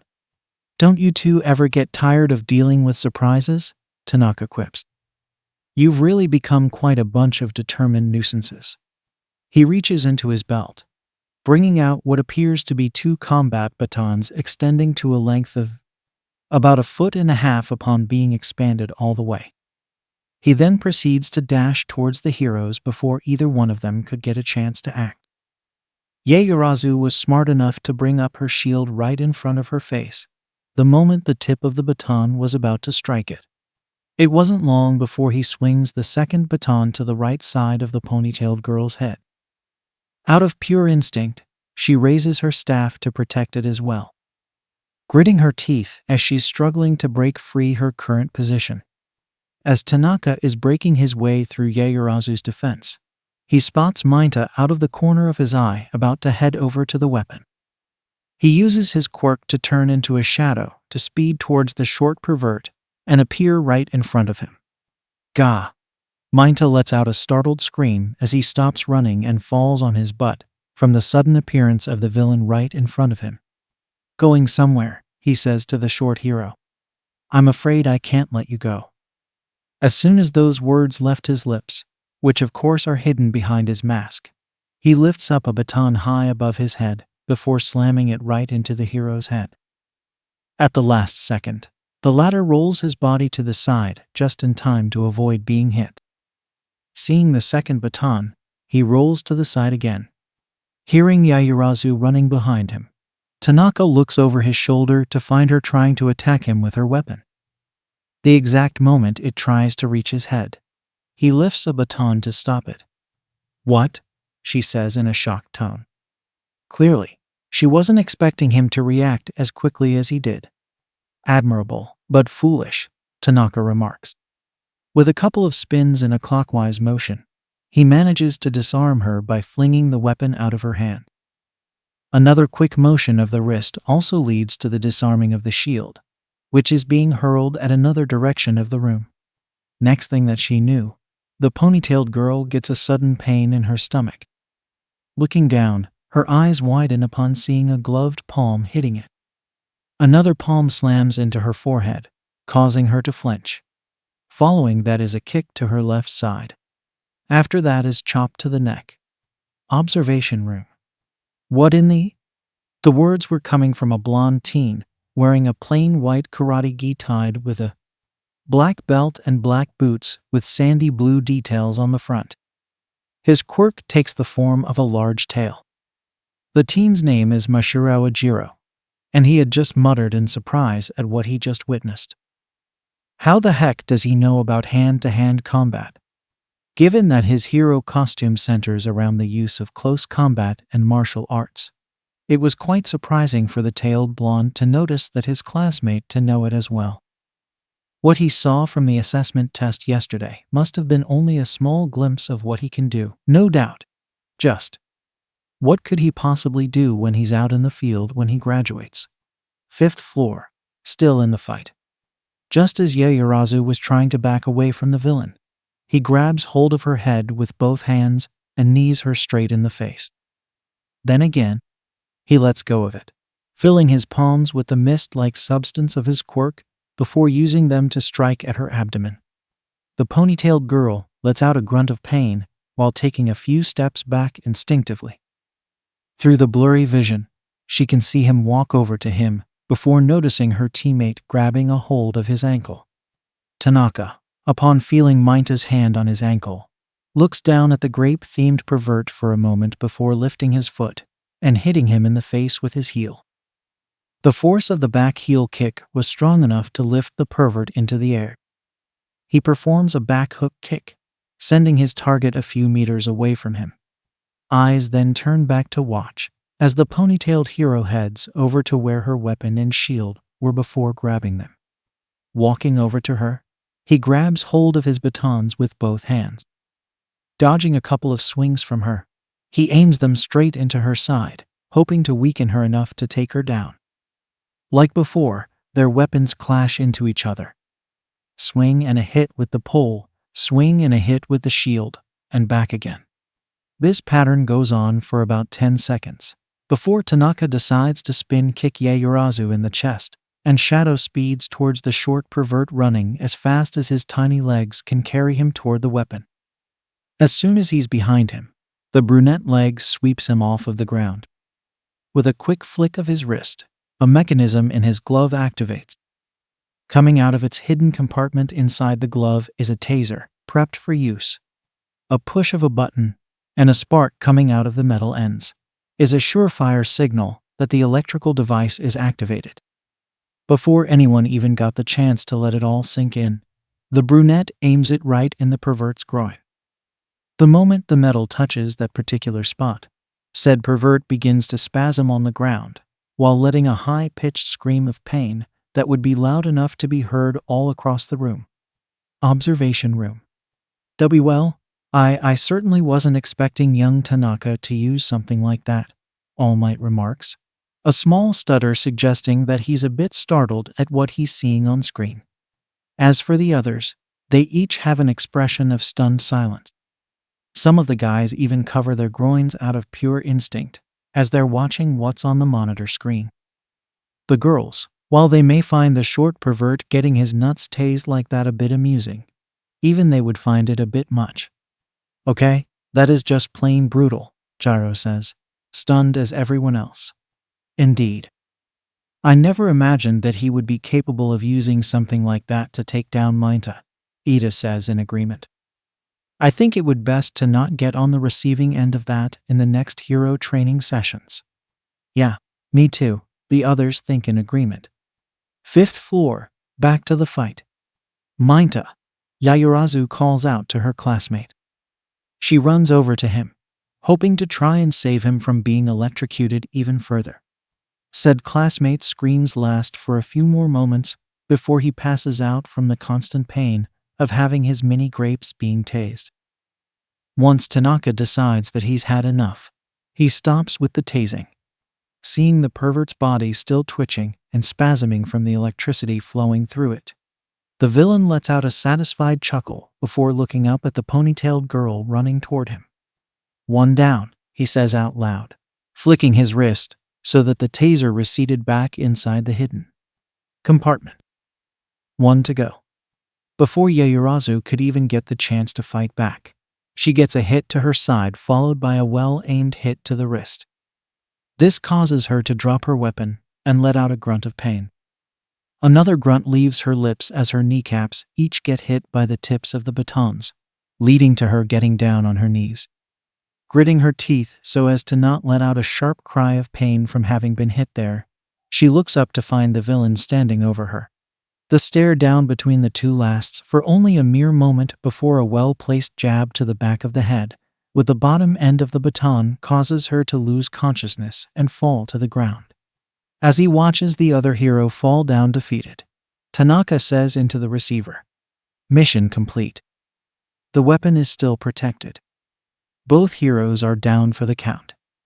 Hearing All Might stammer out, "Oh okay, villain team wins," he puts his batons away and looks all over the room for a bit. His eyes then land on Yaoyorozu and Mainta. While it was a bit fun for him to show what he can do, he needs to remind himself that this is merely a training exercise. These two are his classmates, and he has to control himself and not do anything too drastic when it comes to hero combat training. Thankfully, though, the wounds he inflicted on them weren't too severe. He was only using a good fraction of his strength and skills during that fight after all. If he wanted to go all out, it would have to be against someone that truly deserves it. Someone like that one prick in the class, Katsuki Bakugo. But just to be sure that he hasn't harmed them too severely, Tanaka walks over to Yaoyorozu and lifts her unconscious body up so that her arm is over his shoulder. While carrying her, he then walks over to Mainta's still twitching body. He kneels down, careful as to not drop the knocked-out ponytailed girl, and grabs the short pervert by the waist before picking him up. As soon as he finishes adjusting himself due to the extra weight, he carries the two unconscious students out of the building. Like when he carried Kota and Takoyami back during the entrance exam. It took quite a while for him to get to the first floor without tripping and dropping either one of them. He's about halfway through the second floor hallway when he catches sight of medical robots carrying a stretcher for each of the students.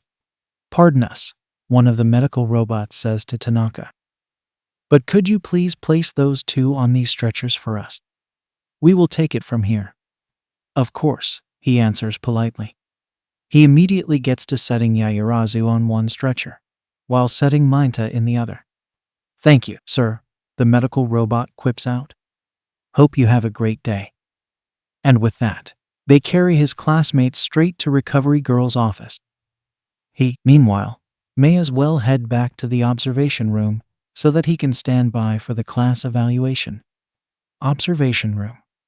Well, now that the battle is finished, could anyone explain who the MVP is? All Might asks the class. "I believe that would be Tanaka, sir," Ida answers respectfully, before elaborating. He has managed to not only stick to his role in the exercise, but has also come up with a strategy that has bought him some time for it to be over. On top of that, he has also managed to take Mainta and Yaoyorozu down as quickly as he could without either one of them getting near the weapon. "Quite an excellent assessment, young Ida," All Might says. "As you're all well aware, villains that match their strength with their wits are a rather dangerous type of villain to face. They should be met with caution, no matter what. Especially when they tend to know how to take down a pro hero as quickly and effectively as what young Tanaka has just demonstrated." "I see. Thank you for that valuable information," Ida replies, bowing as he did. Everyone else then starts muttering among themselves about that. No doubt the information was rather interesting to note, given that it hasn't crossed any of their minds before. Usually, the villains wouldn't be able to think while attacking as far as they know in the battles that they watched either on TV or social media. Those that got to watch the battles up close would also agree with that assessment, due to the fact that a villain using his head might not be common. If every villain were to do that, who knows what might happen? The pro hero they're facing might not last the battle, for one. Hostages could also be another factor in turning the fight in their favor, too. One resident time bomb could attest to the feeling of being won for a short while, given that he almost died while his body was being taken over. "There's something that's been bugging me," Ajiro brings up. "How is it that Tanaka knows hand-to-hand combat? And on that particular level? Maybe he was taught that before coming here." Ribbit, Tsuyuasui, the girl with the quirk, giving her the characteristics of a frog, quips out. "Yeah, but exactly how long has he been taking it?" Ajiro asks. "Since I was 6. He then hears behind him. The tailed blonde, and everyone else, turn to look at Tanaka standing at the entrance to the observation room. "People in my hometown are taught it at that age," Tanaka continues. "Some martial arts schools teach it to kids a year or two younger than that, depending on what they practice." "Wow. You must be a black belt or something if you know that much, right?" Kaminari brings up. Rolling his eyes at that, The brunette walks back to where he was standing before being called up. He listens to All Might congratulating everyone for their first lesson in hero training. All Might then speeds toward the exit, demonstrating his power in the process. Talk about impressive, the brunette thinks to himself. Wonder what he's in a hurry for, though. I get that this is his first time teaching here and all, but still. Later that day, nurse's office. As Recovery Girl, the school nurse, is going through some paperwork, she hears a knock come from the door. Come in, she calls out. Hearing the door open, she turns her gaze to see Tanaka approaching her. Oh, it's you. Keisuke Tanaka, is it? Yes, ma'am, Tanaka replies politely. I was wondering if my classmates that came here are doing okay. Oh yes, they are, Recovery Girl replies back. In fact, I just healed Minta and Yaoyorozu up before you got here as a matter of fact. All that's left is to wait for them to wake up, and they'll be free to go. Oh, thank heaven. I was worried that I might have hit them a bit too hard during that match. Oh no, dearie. There's nothing to worry about. However, using that little secret weapon of yours may have been rather excessive in my honest opinion as a medical professional. Seeing the worried expression on his face, Recovery Girl quickly adds, Now don't worry, Minta doesn't have a heart condition or anything of the sort. But he is going to be needing an ice pack to help soothe the pain for a bit. Oh. It was then that Tanaka looks at another bed next to Yaoyorozu and Minta. Curious, he walks over to it.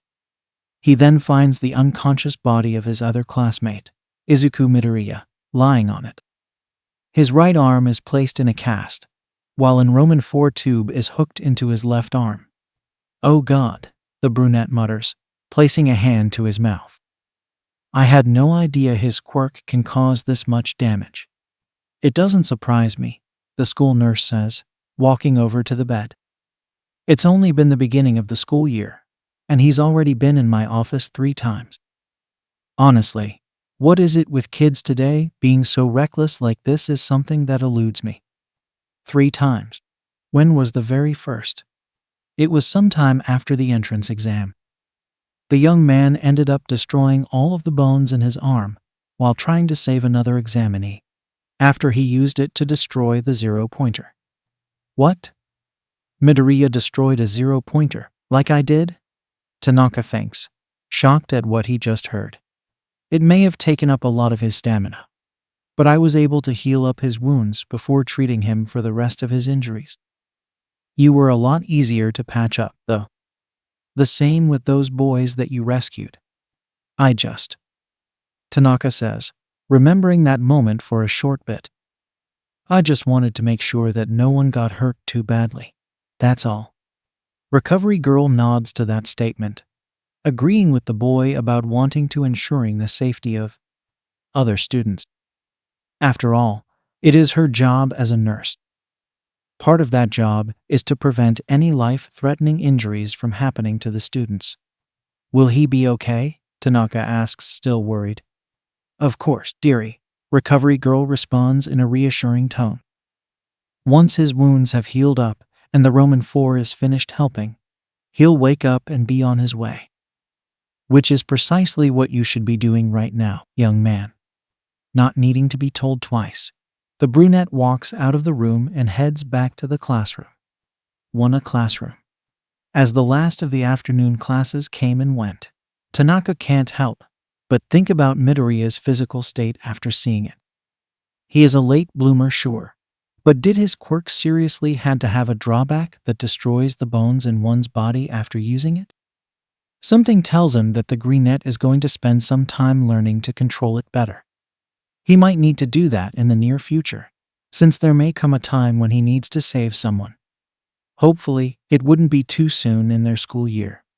His ears catch the sound of the classroom door being opened. He looks up to see Midoriya being surrounded by a few of his other classmates. They went to introducing themselves to the brunette, all the while giving congratulations and asking questions and whatnot. You guys are way too loud, he hears Tokoyami say. Looking over to him, He finds him sitting on top of one of the desks. Why exactly is he doing that is beyond the brunette, to be honest. Can you blame them? He says to his friend. He is being praised for the hard work he did in that exercise, especially with that display of his quirk at the end. Indeed. But still though, they should know better than to make so much noise. Takoyami, Tanaka hears Ida exclaim. That desk is not a chair. Get off of it immediately. Take it easy, Ida, the brunette says to the brunette. He's not going to scratch it or anything. I just simply cannot condone any actions that disrespect the desks that were once used by our fellow upperclassmen before us. Am I the only one here that understands that? Before he could elaborate further on his little lecture, Ida gets a sudden pain in his stomach. Looking down, what he finds is a fist connecting into his stomach. As soon as the fist recedes from it, he then grabs hold of his stomach with both hands and gets down on his knees. It's pretty clear that he got punched in the stomach. What was that for? Ida asks Tanaka. Who was the one responsible? You need to calm down, Tanaka responds. Does it look like anyone cares about what you're saying right now? And what was with the stupid hand motions? You're embarrassing yourself. Just stop it.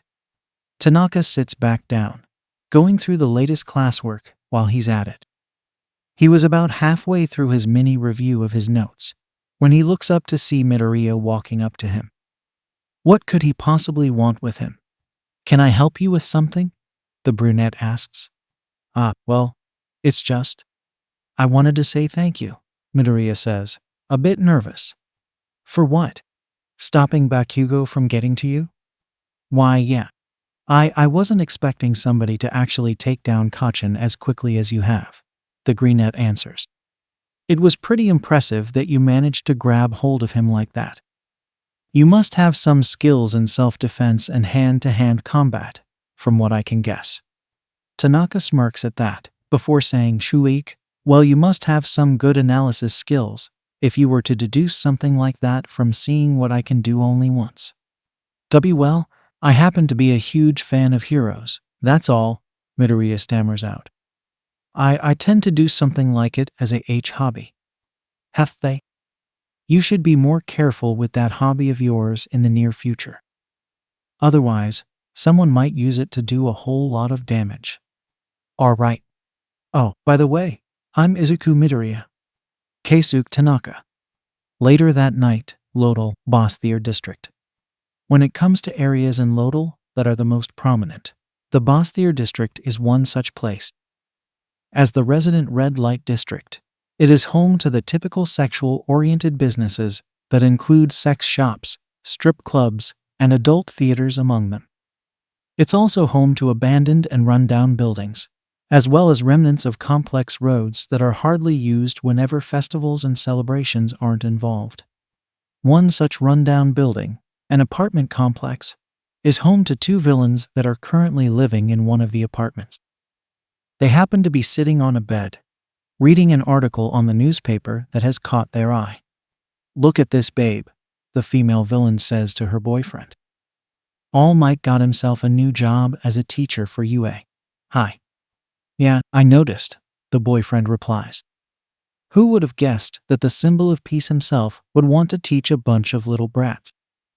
He must be getting soft in his old age. I wonder how people might react if their precious symbol of peace were to be killed by villains while in the middle of a lesson. Just the thought of it gets me so excited. The female villain throws the newspaper high above her to help emphasize the excitement she's feeling. Cool it, Heya, the male villain says, picking up the newspaper. You should save that energy for that big attack coming up. Sorry about that, Takuya, Heya replies, playfully tapping the side of her head. I couldn't help it. Do you still have that guy with the weird mist bodies info? Yeah, still have it, Takuya answers. Pretty sure I put it in one of the drawers here. Just as he's about to check, a loud thud can be heard from across the hall outside the bedroom door. What was that? Heya asks. No clue, Takuya responds, getting annoyed. I'll bet you Takei's been sneaking into the kitchen again to get a late-night snack. Oh, come on, babe. You know your brother's a growing boy. Besides, his quirk can be quite useful since it lets him convert the nutrients he gets into energy.